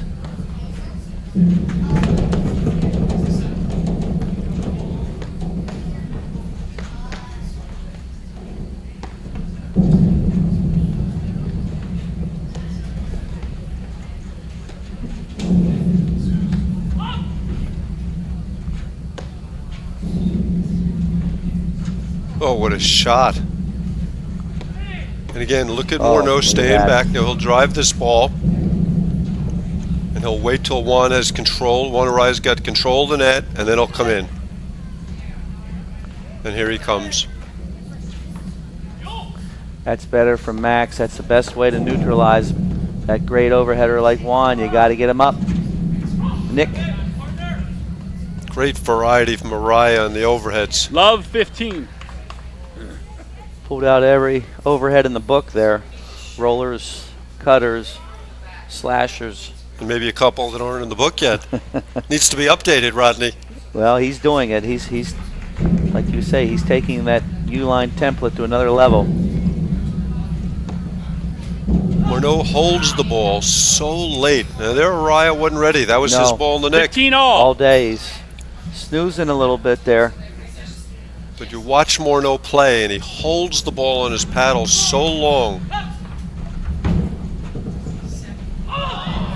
Juan with a slash off of a drop shot. We need that on instant replay. We got a last point was a perfect replay point. You ever seen that shot before? I have never seen that shot before. So to your point, there's another one in the arsenal. Update that book. That ball was off his shoelaces. He full swings, cuts the bottom off, and then Mick got caught flat-footed a little bit. He didn't read the spin, but there was a lot of spin. A lot of spin. 30-40, another break point. 30-40.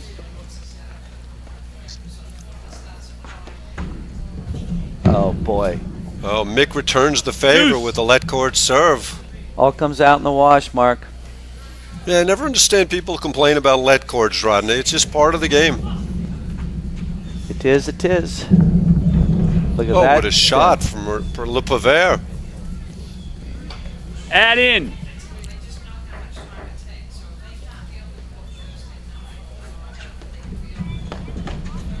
Wow. What a get. Off an amazing volley. Boy, that Morneau forehand is some shot. And it's a testimony, Rodney, to how many ways there are to play the game. There's no right way or wrong way, but there's a better way for each one of us. Yep.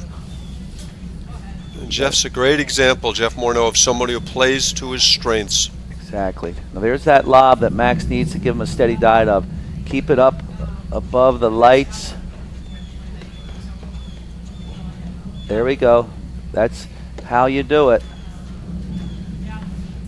And eventually you're going to get a ball to drive. But you got to get it, keep it up. Trouble here.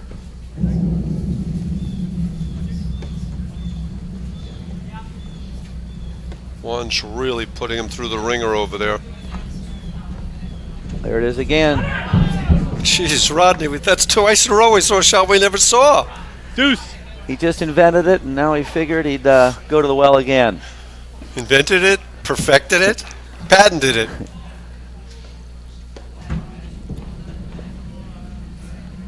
Add out. Point number 3.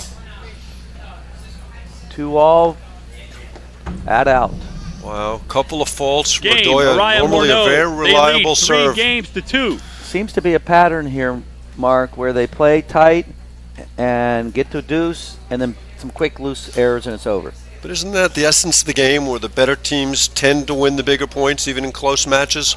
It's hard to win big points against the better teams, period. Yep. So, Uline is the leading distributor of shipping, industrial, and packaging materials to businesses throughout North America. We ship over 2.5 million boxes every day, so much more than any other box company. We are much more than a box company, excuse me. More than 32,000 quality products are in stock and ready to ship.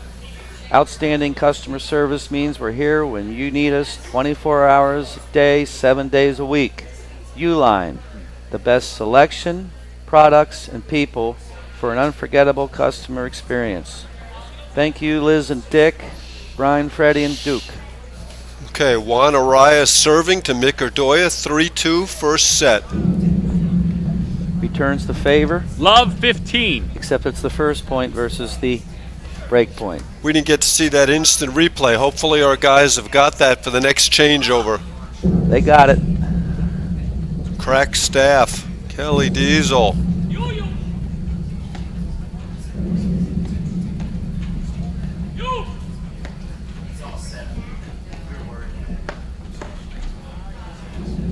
Great that's spot. A bad overhead from Arraya. Got his partner in the trouble. Love 30. Right in Mick's wheelhouse.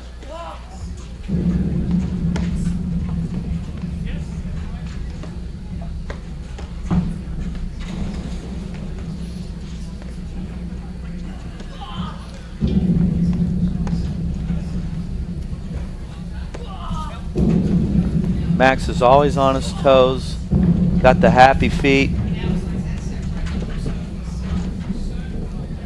Max hit the net there, calls himself on it. Great sportsmanship. 15-30. Yeah, Max is one of the best athletes in the game. He is a true great sport, great guy, and a great player.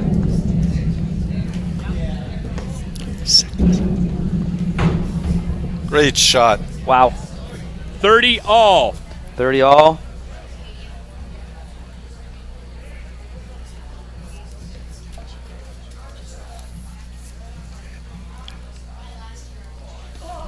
This is a big game for Irdoja Pivert. Arraya is such a great front runner. Got to stay with him.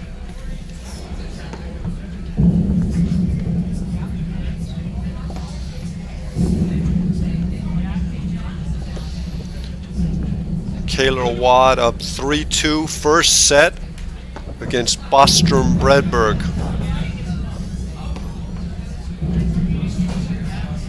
Great get from Pivert off the neck. That low driving overhead from Morneau is such a tough ball to drive.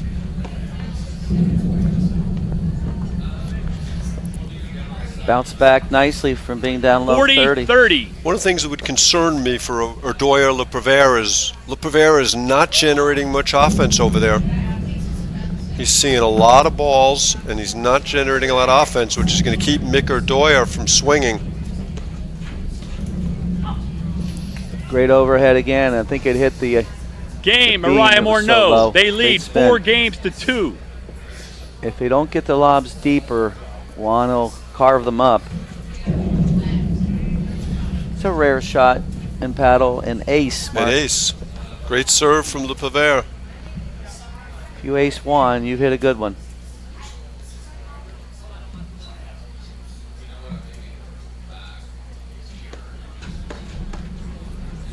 Here's that hammer return from Jeffrey and loose 30 love. backhand from Juan. 30 love. 2-4.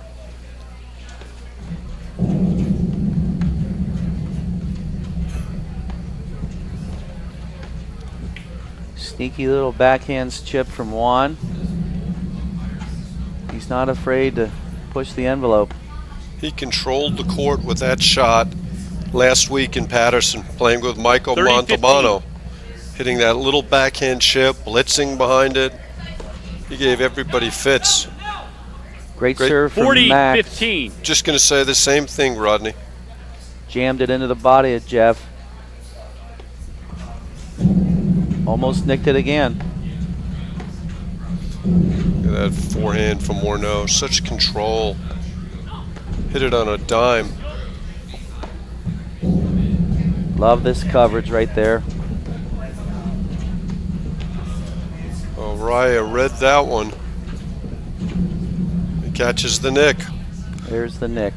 That roller is a 40-30. relatively new addition to Juan Arraya's repertoire. Maybe the last 2 years. I remember when Scott Mansager brought that shot to Chicago about 10, 15 years ago. And everybody uses it now. Another fault from Pivert brings us to deuce.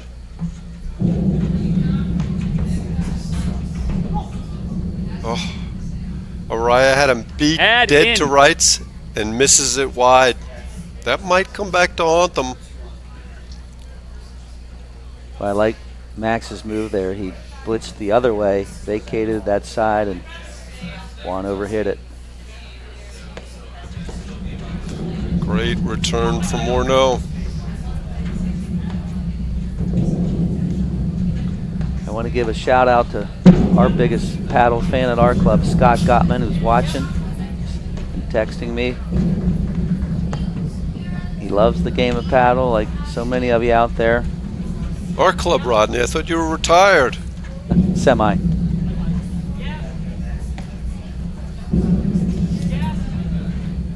So where's the offense going to come from here, from Le Pivert?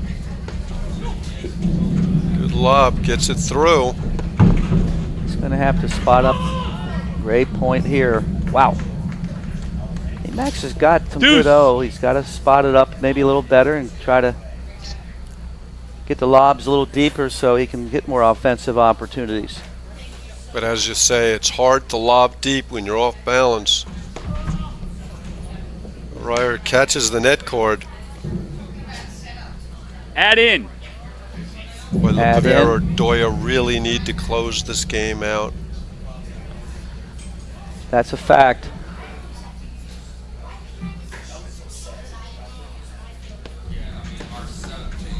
Great rip, great hands from Mick, and there it is, a hold to get to 3-4. Irdoja, Le Pivert. Bunch of misses there Arraya, from Arraya. Morneau We're going to get lead an 4 instant games to replay 3. for our viewers. New ball, guys, new ball. Playing with a new ball every 7 games. Umpires calling for the new ball. Save-A-Tree is proud to be an official sponsor of the APTA. Let Save-A-Tree focus on your landscape so you can focus on your paddle game and enjoy every outdoor moment. Save-A-Tree arborists provide professional tree, shrub and lawn care service throughout the Northeast, Mid-Atlantic, Chicagoland, and Twin Cities regions. Visit saveatree.com today to schedule your complimentary landscape assessment. And rumor has it they work on Jerry Vion's 100-acre estate. She confirmed that today, Mark. Great blitz there from Max Le Pivert. Love 15. Max has got the hands of God up there. I love the way he moves up there. He gets down to eye level and sticks the volleys. Great hands, great feet. Tremendous athlete. 1% body fat.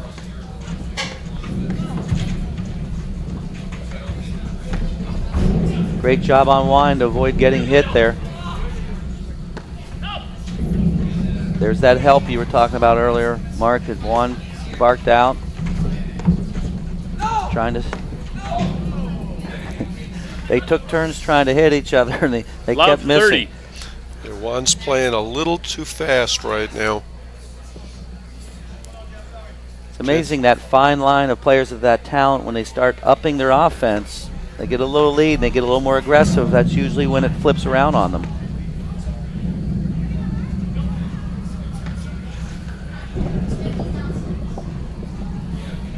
Here we go, higher than the lights.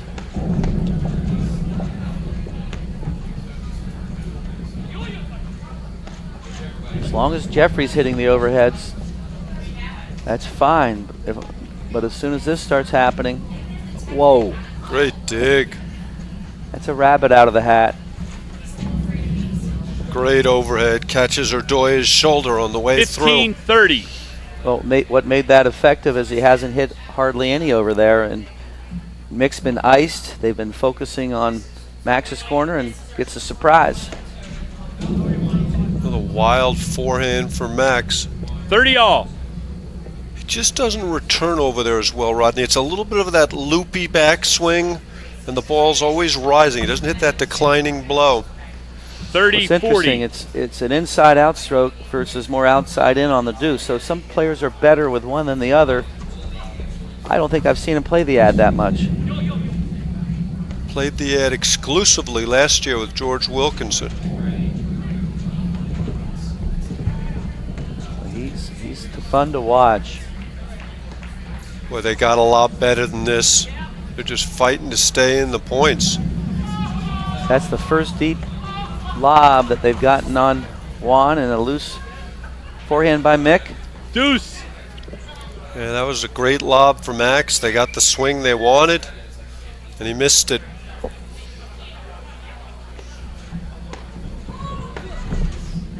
What a shot from Morneau.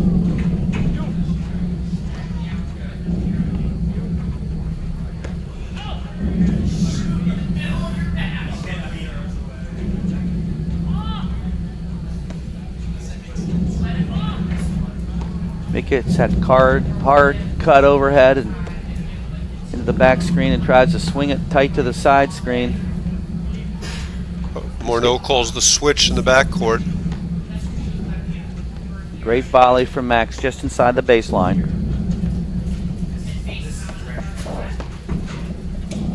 Wow, Arraya's had some really bad luck on that let cord. That was the ball he wanted. And it's interesting because you see Juan climbing the side wire. You never see Max doing that in a similar style.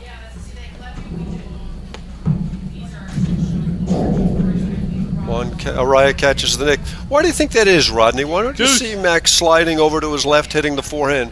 He's just not comfortable with that, hitting on the move like that, falling away into the side screens. That's my only answer. He only drives, I think, if he's set up, got the waist-high ball, he's got good court position, then he pulls the trigger. But, I mean, you're looking at Casey Watt today. That guy does that all day. He's always moving like Juan over there.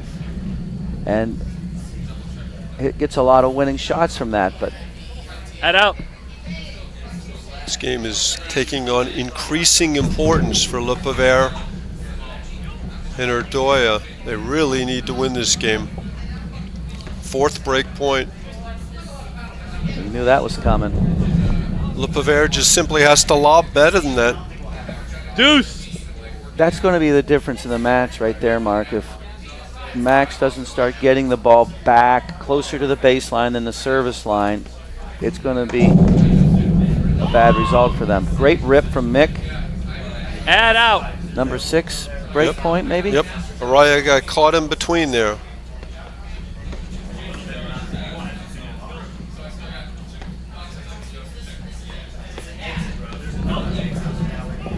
Boy, some sloppy break point play, Rodney. Deuce. Yeah, you got to really wait it out, get a better chance to drive than what Mick had there. A little bit of talking from Arraya Morneau about how to deal with the Irdoja forehand. It is a load. I like the decision to go with the let cord serve, Rodney. I'm surprised they didn't do that earlier. Timely. Scott Kaler and Casey Watt win the first set, 6-3.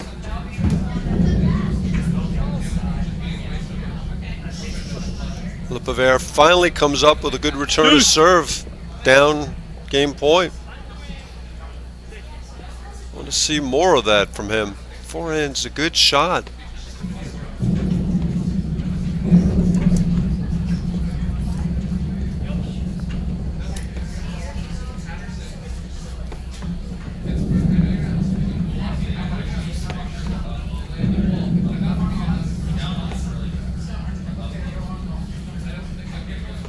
Another short lob.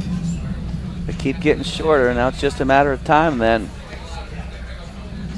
There, we got it deeper. That's pretty good.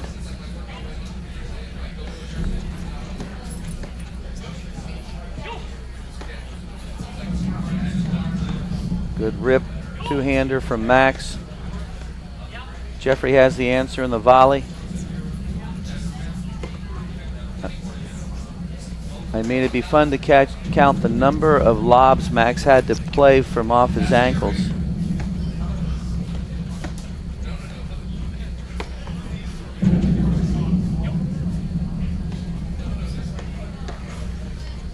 It's an offensive Arraya volley. does such a good job of reading the drive from his opponents and positioning himself appropriately.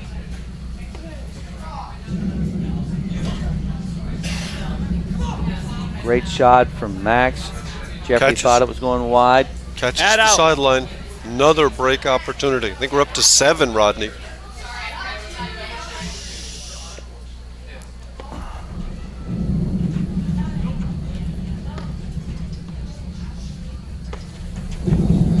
Wow, love that shot.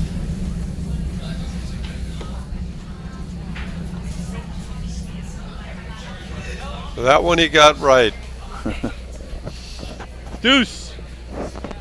Okay. I formation with Arraya in the middle. Morneau's going to stay back.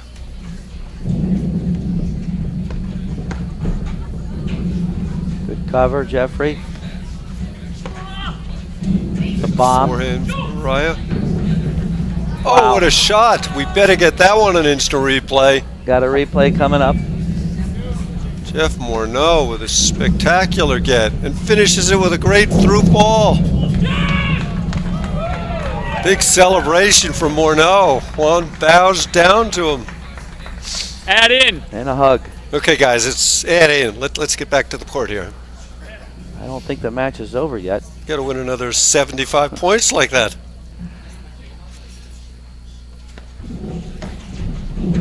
There's the offense you've been looking for from Max. That's the hammer forehand. But again, it's always when he's behind in the game.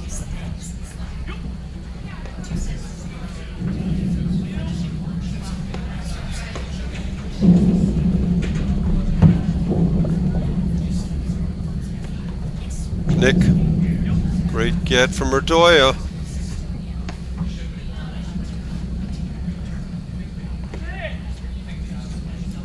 He's played more lobs from below his socks. It's a great overhead into the body of Mick. Use that spin to run away from him. And again, watch Jeff Morneau fading to the backcourt every time you think there's a problem.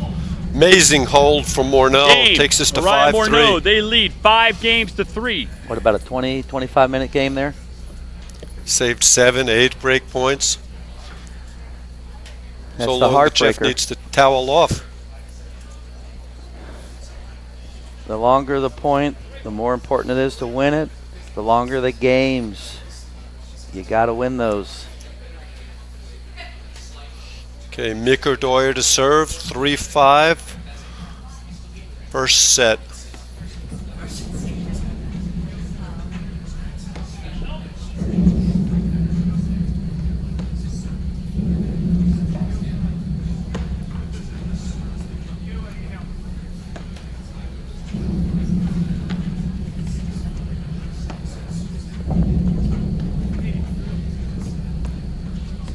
Look for Morneau and Arraya to switch sides. This point goes on too much longer. And there they go. Timely call, Mark.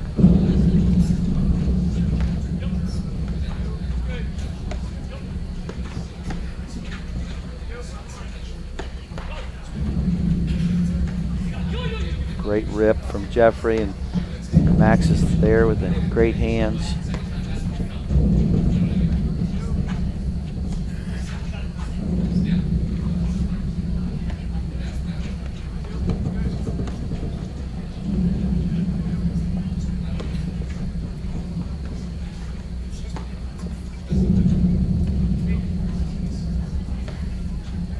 One of the longer points of the match.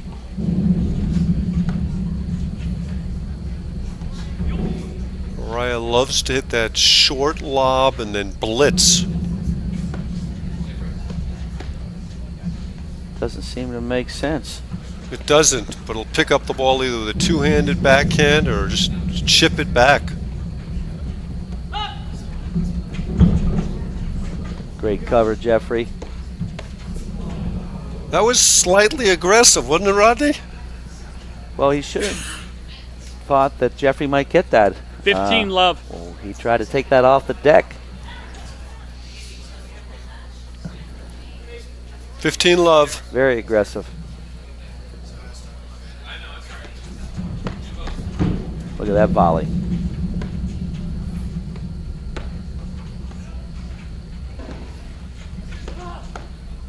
Wow, great placement. Made him flip to that forehand. 15 all.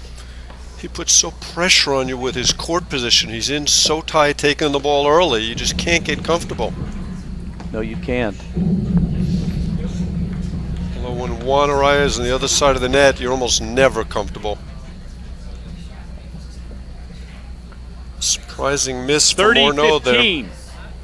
Uncharacteristic. He doesn't do that often. Irdoja has not held serve yet.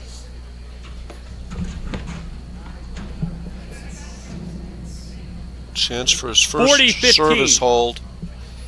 40-15. So just to recap, 3-5, 40-15. Mick Irdoja is serving. His back to us in the white shirt. Max Pivert, green shirt.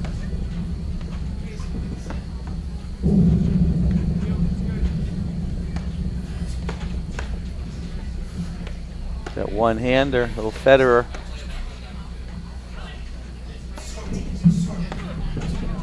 That's great blitz from Arraya and a great control from Morneau. Takes his time coming up. Look, Jeffrey's staying back. Now he's up.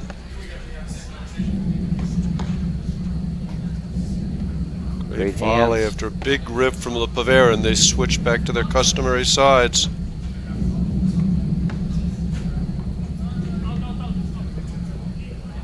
All called out by Le Pivert, confirmed by Arraya. Big fist bump.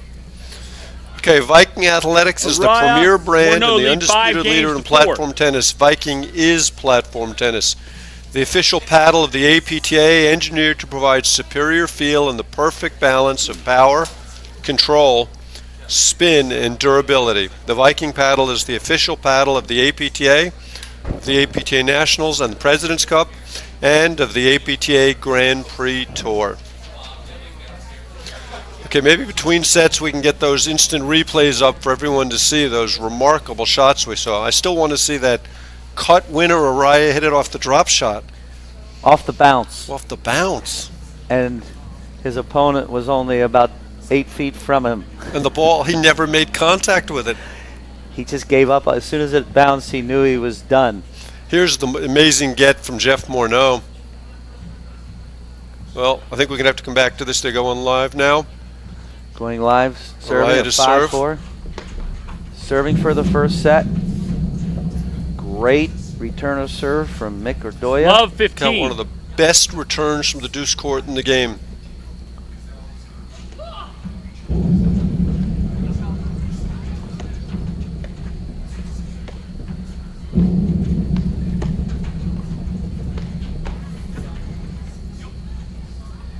Yeah, they got to try to make Jeffrey hit more of the overheads every chance they can, but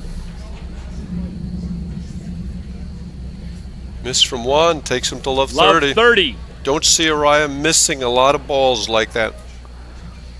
Well, especially when he's serving for the first set. He's a good closer.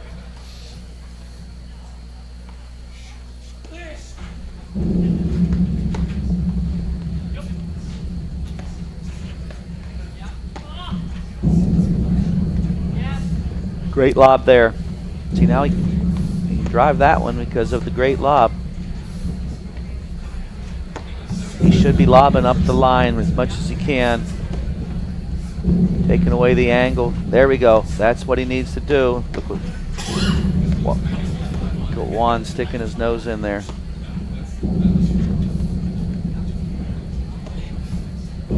Starting to see some more offensive volleying, Mark, in the last couple of seasons, it seems like.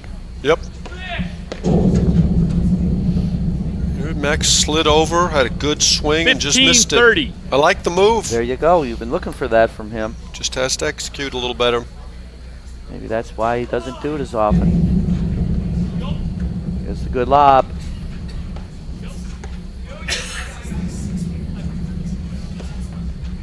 Got to go up the line, make Jeffrey hit some overheads.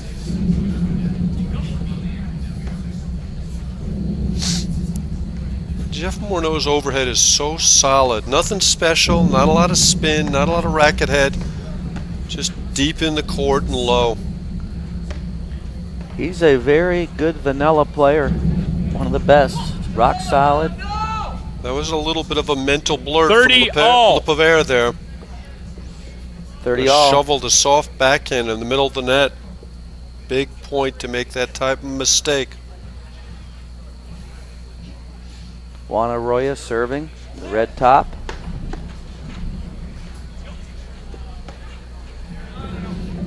Morneau misses it, gives him a break point opportunity. 30-40. Some sloppy play from Arraya Morneau the last 10 minutes.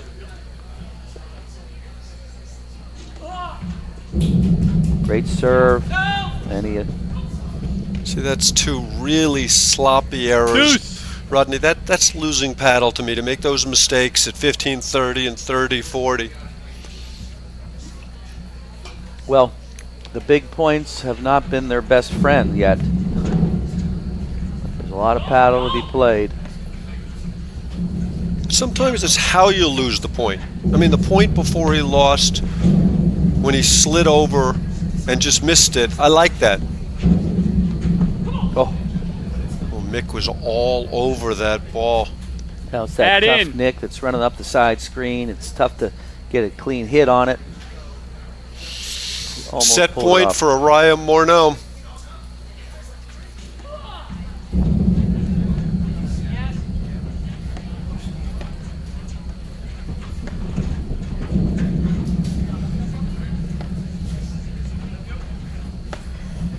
Here it comes. And there it goes. Game and first set. Arraya Morneau. Game and first set. Arraya Morneau, they win the first set 6-4. We'll be right back for the second set. Just a moment after these messages right here on the APTA network.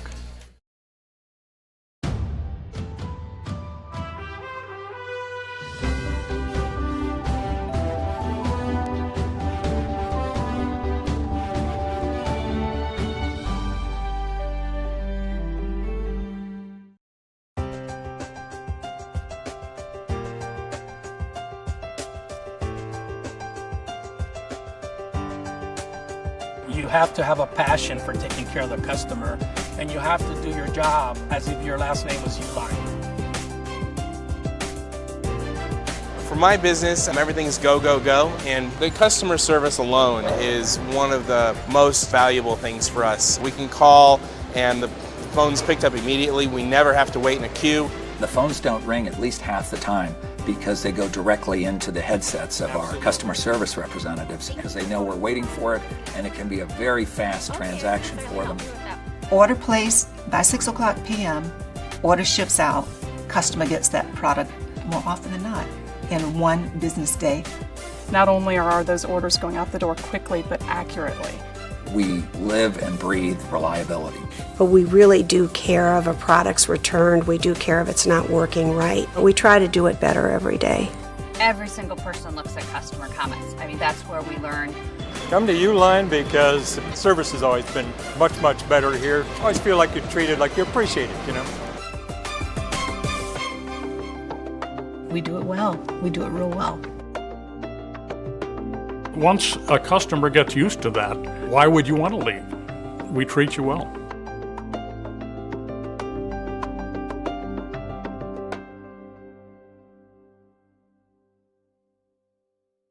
Welcome back away. to the PNC Steel City Open. Quarterfinal match here. Juan Arraya and Jeffrey Morneau winning the first set over Mick Irdoja Ready to go, guys. and Max Pivert. What do you think What are they you need thinking? to do? Rodney, I asked you first. What do you think they need to do to change things? Well, we got to get our lobs up the line to Jeffrey. Got to get it off of Juan's paddle. He's sizzling those overheads up like nobody's biz. And we got to play the big points better. They've had opportunity after opportunity, but it seems like when they get to the deuce and add-ins, they're not playing as well. Love 15. They did a lot of things right, Rodney, and Exactly. still came up short. So they got to take the positive and know if they can just tighten up those areas, should be able to flip it around. On the other hand, 15 Juan all. and Jeffrey just got to keep the pressure on and not let up. The natural win the first set, let up in the second. Try to get off to a good start here. Oh boy. Oh. Well, Arraya finally gets a let cord. 15, I didn't really 30. think that.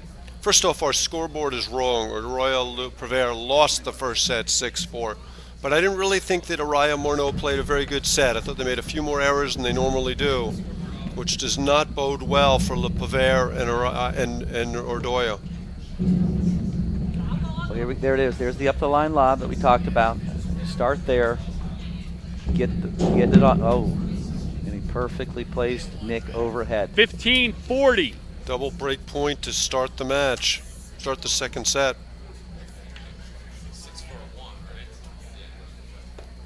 And a fault. Ouch. That is exactly how you do not Game. want to Arraya Morneau, start they a lead set the after second you set lost the 1 prior game set. to love. They won the first set 6-4. So it's 6-4, 1-love, Arraya Morneau. We're going to try and get you a score in the second set of the Kaler-Watt Bostrom-Bredberg match. Uline is the leading distributor of shipping, industrial, and packaging materials to businesses throughout North America. We ship over 2.5 million boxes every day, but we are so much more than a box company. More than 32,000 quality products are always in stock and ready to ship. Outstanding customer service means we're here when you need us 24/7. Uline, the best selection, products, and people for an unforgettable customer experience. Be interesting to see what Irdoja or Pivert do to change things up, Rodney. Well, 15 love. They've got to be careful it doesn't get away from them early here.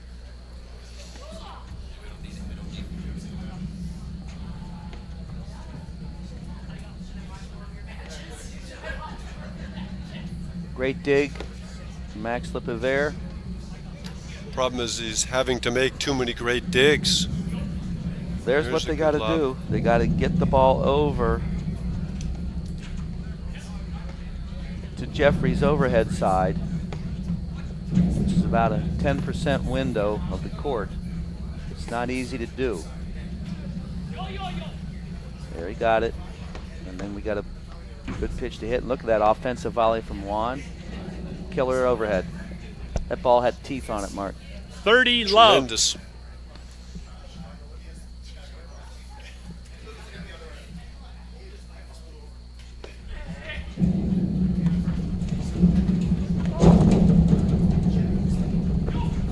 You had 4 straight shots going all the way to through to the screen. Must be warm outside. Arraya's doing wind sprints. Great play from Pivert there. 30-15. Very entertaining point.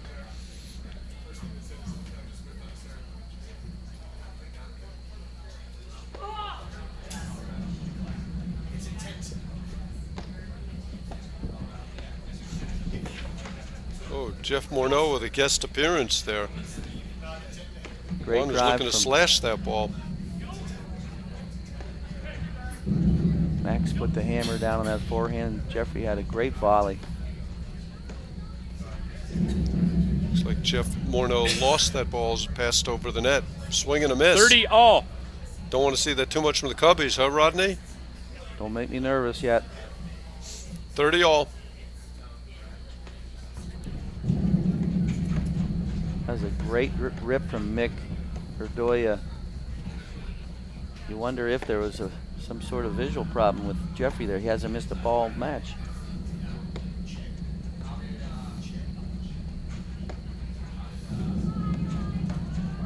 Great shot from Max there. Love seeing him looking for that forehand. 30-40. Break point. Trying to even the match in the second set at 1-all.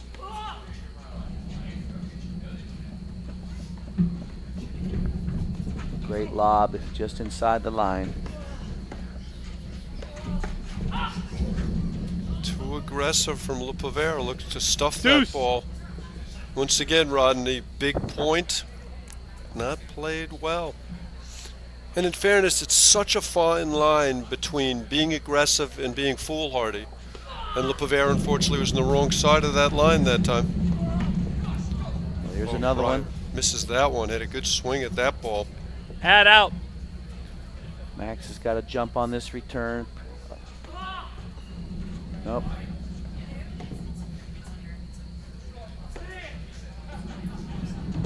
Doink, got the nick, great cover. Keep it coming, Mick. He's got to keep the pressure on.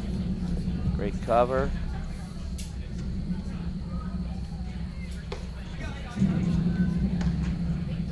What a point here, Mark. Great action. Look at Arraya run to the middle of the court to anticipate that two-handed shot from Pivert. And there's Morneau backing him up. They play that I formation very well. Again, Morneau fades back. He knows he's in a difficult position. He doesn't rush in and try and make a hero volley. Irdoja hits the forehand. Morneau plays it off the wires and recaptures the momentum in the point. Just Another really break. smart paddle, Rodney. Another break point down the drain. I would not want to see the break conversions for Irdoja Le Pivert, and neither would they. That would be an ugly fraction.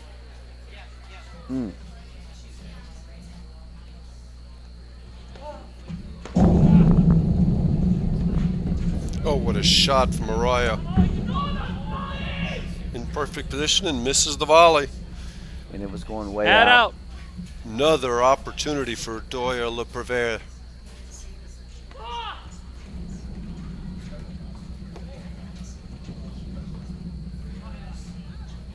There you go. If you get them that high on the lobs, you're not going to have to deal with the super sizzle overheads.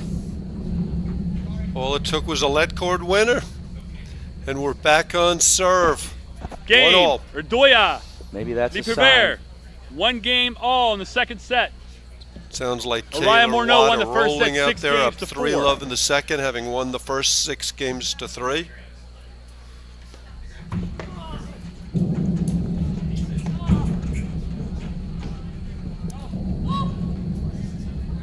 Out. Running topspin forehand from Morneau, called out by Le Pivert, confirmed by chair umpire Rob Lusk. 15-love.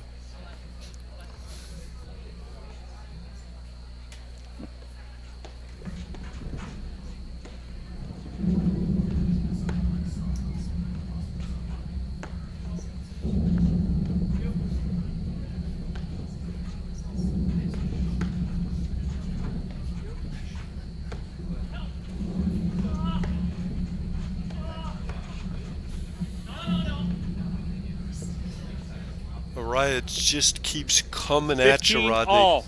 There's no safe spot. There's no comfort zone.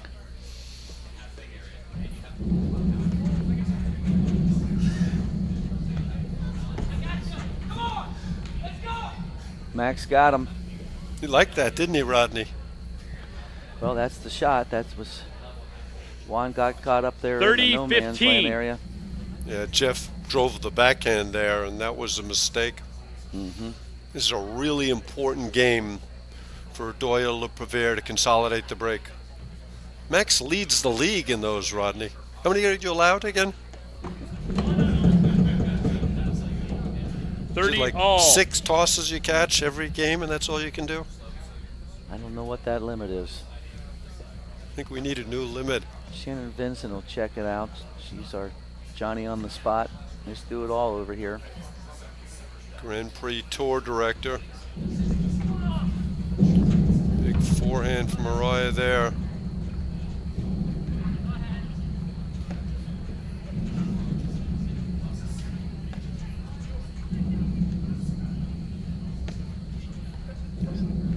Interesting, they switched sides in the backcourt. Yeah, I think they just got caught back here after Araya's return.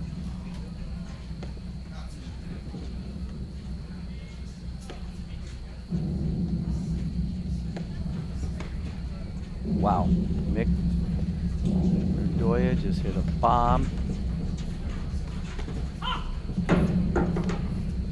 And again, I love the way that Juan took advantage of the lack of space between he and 30, Max. He 40. just brought it up and in. Yep. And how Morneau bailed early and then drove the ball up the back wire. Smart play.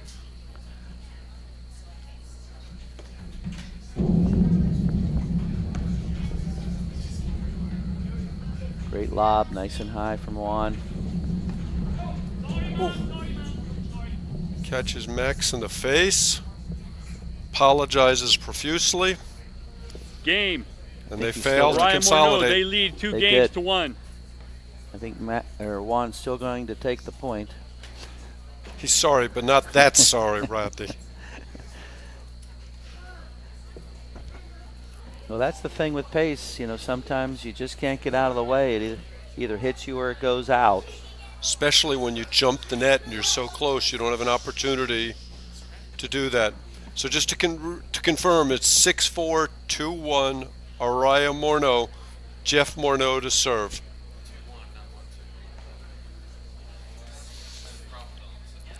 Arraya and Pivert exchanged tags that game, Rodney. They did. I think the one that won hit Max in the face with hurt a little bit more. So. Great volley from Arraya. Catches the 5-hole. You only get 1 point for that. Again, an offensive volley. I just love that part of the game that's growing. There's more offense in the game every year. Technology, the training, the tennis techniques of the last 10 years, all contributed.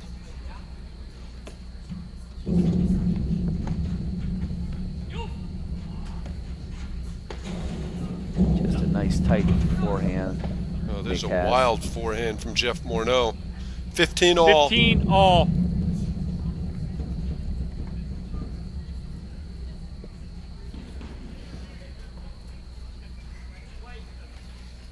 High formation.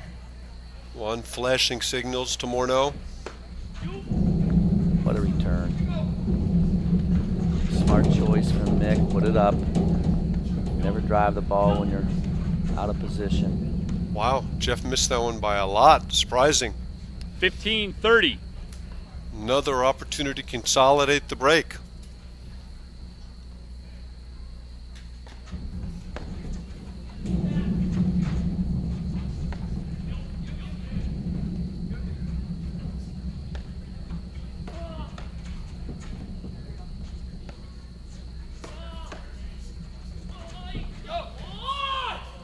That was nice. Look at my forehand, Rodney. That roller that goes one bounce before it hits the net.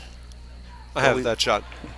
We saw one player swing and whiff today because they put so much topspin on the ball nowadays. They come up so steep.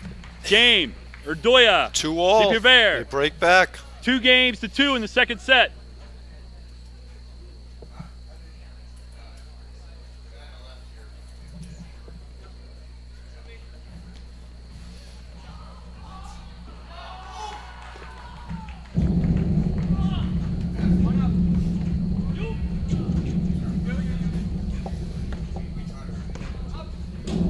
Wild forehand from Arraya.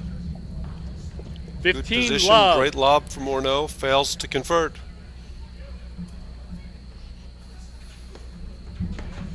So you watch Jeffrey Morneau play. Great drive from Juan.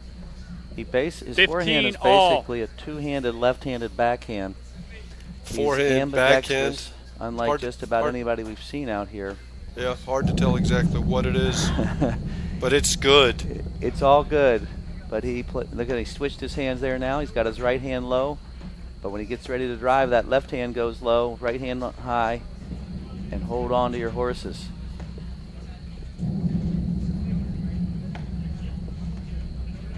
They switch sides. See if Jeff looked to switch again in the course of play here. Jeffrey's got the right hand low. Now he switched back. He's looking. He's ready to pounce. Now he switched back. Really interesting to watch. I love watching the dexterous players. There's the switch in the backcourt. Great lob from Arraya. So it's his court positioning that forces that error, Rodney. He's in tight. He's chipped a few. Pivert's looking for the chip. He lobs it. All of a sudden, Pivert's got nowhere to hit the overhead. He misses it long. Just a great offensive lob. I mean, perfectly hit. There's that lefty two-handed backhand. Look at Max. Great get from Pivert. Problem is there have been too many great gets. Trouble. Last time he didn't touch the net, like an earlier point. He gets in there so tight and close. Great point from Irdoja Pivert. A lot of athleticism. This is just a critical game for him, Rodney. They just have to consolidate this break. Yeah, they do. They've knocked on the door a lot and haven't gotten through. They need to start getting through here.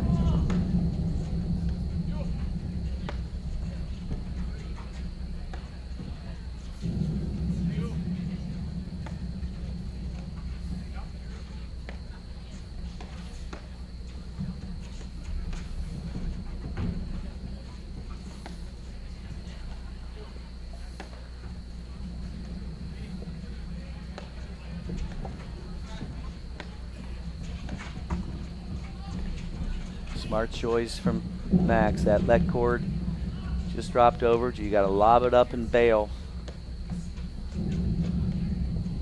I'll tell you what, he's had to do that a lot. He's working hard in that corner. Juan's overhead is superb. See, but he's right upside in the middle of that service box hitting overheads all day. Got to get Jeffrey in the game. Or at least, there it is. Perfect spot. And that's where he's got to just, all he's focusing on, or should be, is trying to get that lob to Jeffrey. I thought that was Mariah's fault. That was his ball, and he called you, and Morneau wasn't ready. Look at that shot. And there's the consolidate. They hold. Great game by Arraya, by Le Pivert at the net there. Le Pivert. They lead the second set 3-2. Arraya Morneau won the first set 6-4.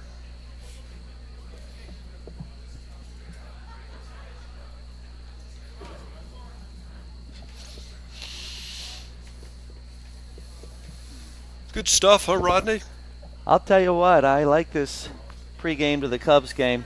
It's good entertainment right here.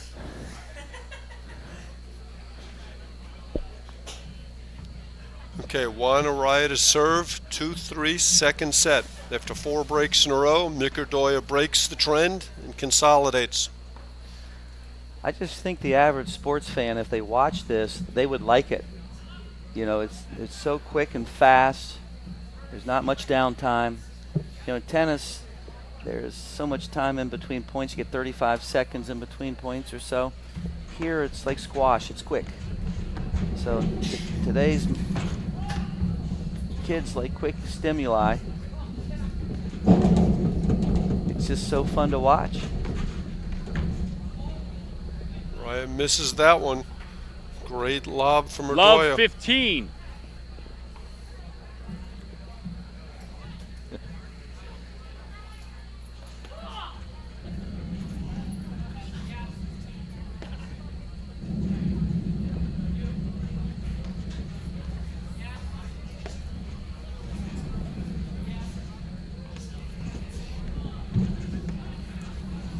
Another miss, Mariah. Uh-oh. Love 30. Love 30. Spraying a few balls right now. Got to tighten it up.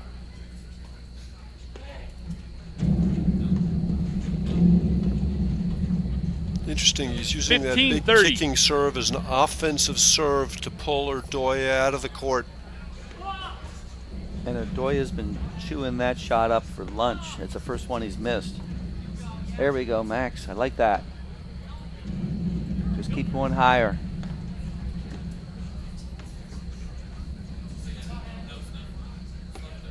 $15-30.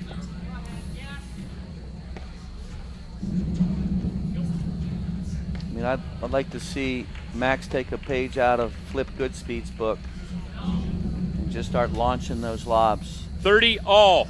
Consistently way up there. Misses the backhand there.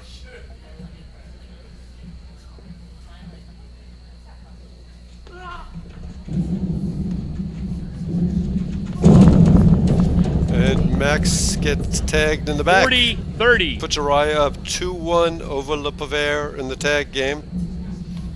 But it's a great transition play where Arraya knows where that ball's coming and he's able to drive the return. Well, Max likes to belly up to that net. You belly up to the net, you get hit.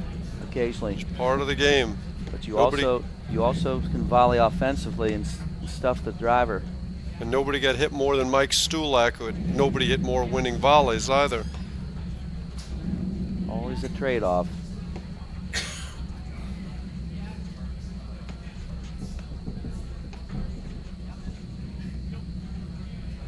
Little switch here with Jeff and Juan. Sometimes it's just good to get a breather if you're been hitting most of the overheads. What a shot from Jeff, and Juan misses Max that time. He took a shot at him. He did. Little look from Le Pivert at Arraya. It's a good thing Le Pivert is so short. I don't know if it's short as much. He is agile.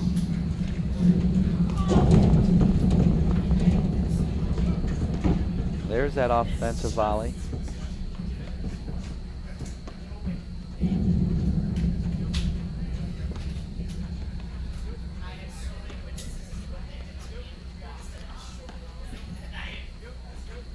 Good deep lobs from Morneau. The only non-full-time teaching professional out here.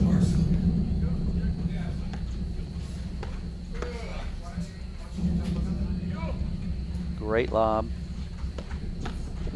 Offensive volley.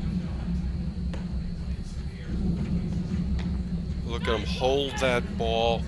Just waited so long, Rodney, able to lob it or drive it. Weren't sure, and then the ball just kind of popped off his paddle, and Le Pivert wasn't ready for it. Game point for Arraya Morneau. Ace. Game, Arraya Morneau. 3 games all, second set. Great hold. They had their chances there. Love 30. Le Pivert to serve to Juan Arraya in the red shirt.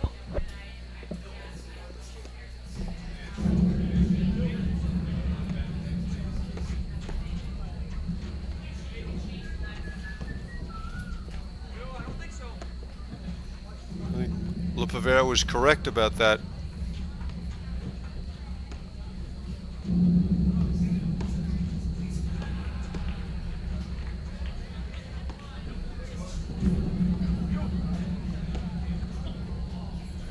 Whoops.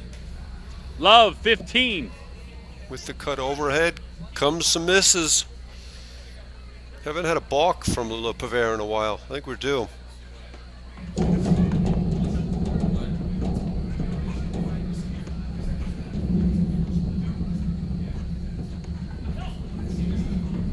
Wow. Oh, what a shot. We can get that on instant replay. Great recovery with Max. And lucky leg cord, take them when you get them. No apology coming from Le Pivert. I like that. 15 all. Oh, now he apologizes. What do you think of that convention, Rodney? Apologizing after a winning shot. I mean, he's thrilled with the shot, right? That's indisputable. It's just tradition, sportsmanship. Everybody who apologizes is so happy. So basically they're lying.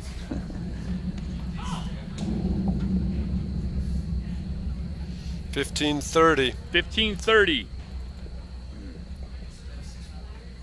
A little bit of indecision there from Irdoja. Oh, there's the balk. I was 2 points early. Called it. Great return from Morneau. Catches that ball so early.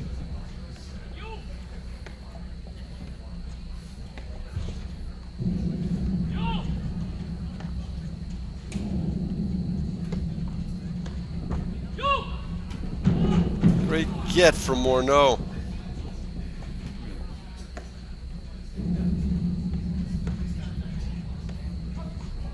Oh. Boy, the net is being very kind to Le 30 Pivert all. and Irdoja right now. 30 all.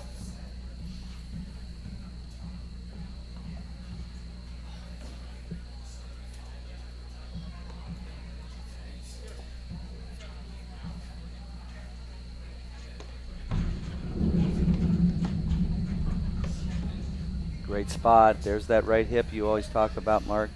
That was 30, almost right 40. shoulder. Huge point here.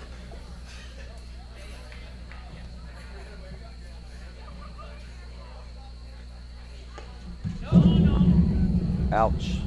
I don't know. Game, Arraya Morneau. They lead the second set 4 games to 3. They won the first set 6 games to 4. Yeah, probably second or third, but not many. But not the time. NTT, as a friend of mine used to say. So Jeff Morneau will serve. looks like the match between Bostrom Redberg and Kaylor Watt is over. I think that means Kaylor Watt are through to the semifinals. And they'll play Powers and Hughes tomorrow morning at 9 o'clock. Winner of this match is going to play Jasinski Gambino. That's a popcorn match, Rodney. Okay, Jeff Morneau to serve, 4-3, second set. Kaylor Watt, hometown boys, so they'll have some crowd behind them. Mars semis. What a volley from Irdoja. Shoe tops from the service line. Good footwork, steps around, great volley. Love 15.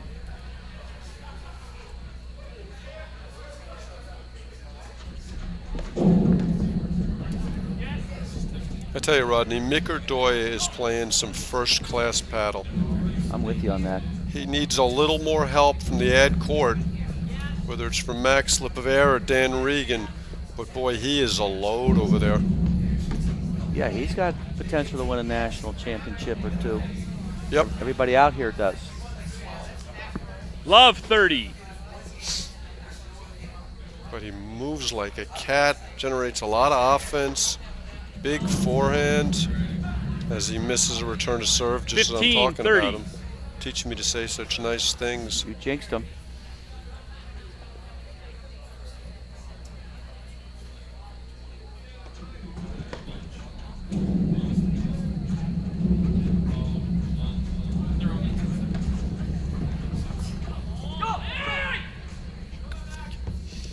Okay, 15-40. Arraya misses another ball you wouldn't expect there, 15-40. Very animated, Juan is. It's always hard to tell what he's thinking, though.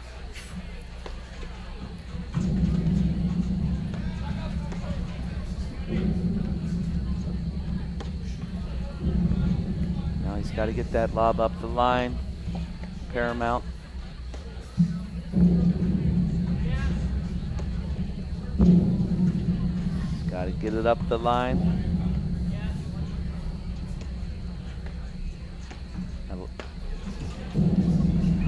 That is, oh, what a shot from Morneau.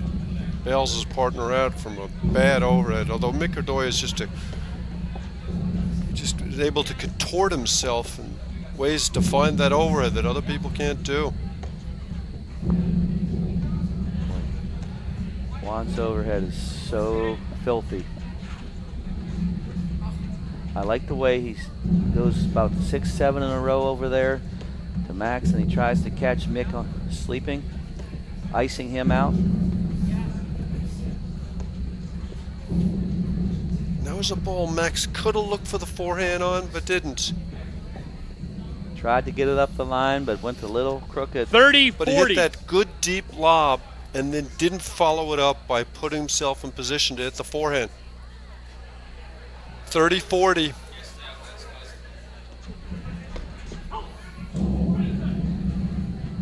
Yeah, those are two Deuce. bad misses right there. Huge point of the match. Just can't afford that. Same thing happened in the first set. Let's see if Mick can pick him up. I would say that's a resounding no, Rodney. Any other questions? Add in. Well, he tried taking that overhead off the deck, and that provides that double the spin if you can hit it. He just shanked it. He had a lot of spin on it.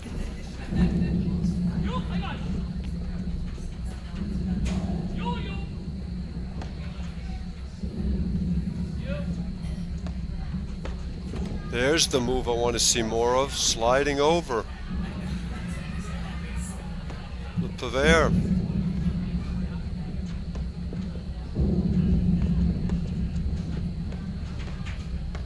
Great play here. Good job for Jeff not to get pegged with that volley. Great choice there, lobbing over Max's head because he dives in there tight. A little confusion in the backcourt there. Juan and Jeff Deuce. almost crashed. Back to deuce.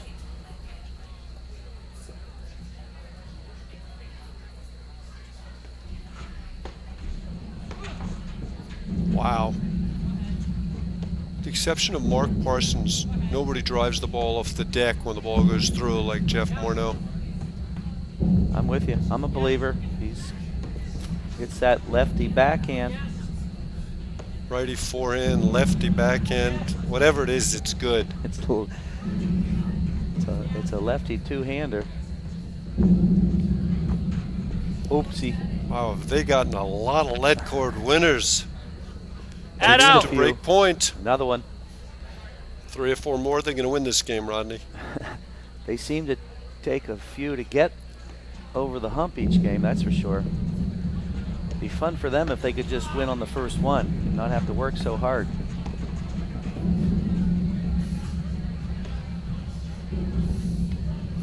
Arraya's hitting too many overheads over towards Irdoja. Oh, what a forehand that was. It was a great lob from Max. He's starting to get it back there. That's a little short.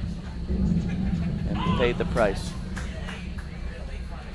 Super sizzle overheads are. Back to deuce. It looks like a young Brian Uline out there doing that.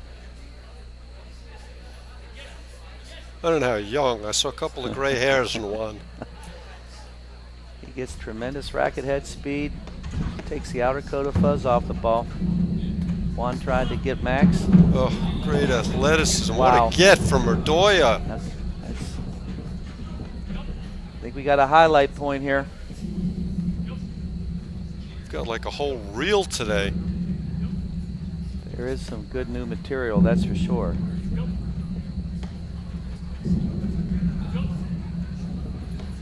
So look for Jeff Morneau to pop as many overheads as he needs to, right down the middle. Oh, that is just not a good decision from Maxwell Pivert. Did the wind get that, Mark? I think all of a sudden there was a hurricane in Pittsburgh because that ball was wide by a yard. And those two errors are connected, Rodney. The missed lob Game, followed by Arraya the frustration Morneau, they with lead the the forehand. second set, 5 games to 3. And that's an example of what you can't allow to happen in platform tennis. You must maintain control of your motions all the time. And he lost it there. What a get from Arraya. But he survives. Oh. Jeff Morneau catches the top of the tape there. 15 love. I'm with you. Max has got to regroup. Still chicken on the bone here. Plenty of time left. Look at that. Here it comes. Oh, a little retaliation on the net cord. It was a leg cord, hit him in the chest. 15 all. 15 all. Fist pump or an apology first, Rodney? Which do you like?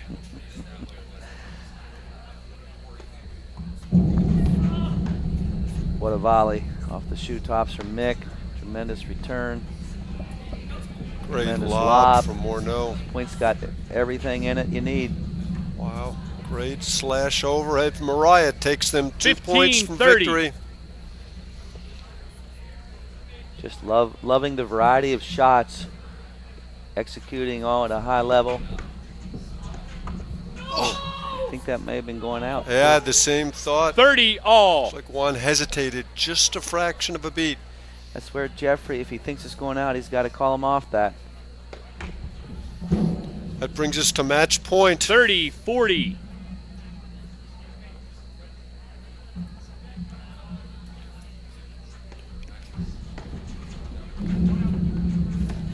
Arraya with the blitz. Game, set, and match. Arraya Morneau. Arraya 6-4, Morneau. 6-3. 6-4, 6-3.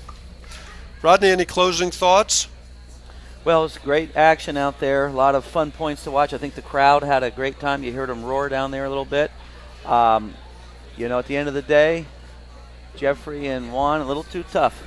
You're Watching welcome. matches with Thank you. Arraya and Irdoja on the court, it's worth the price of admission. Thank you, Marshall. Like I say, even non-rackets players might enjoy or would enjoy watching this action. It's so fun and quick. Okay, tomorrow morning we're going to be back at 9 o'clock with the men's semis and then the men's finals at noon. And that's a wrap. Delivered by Uline.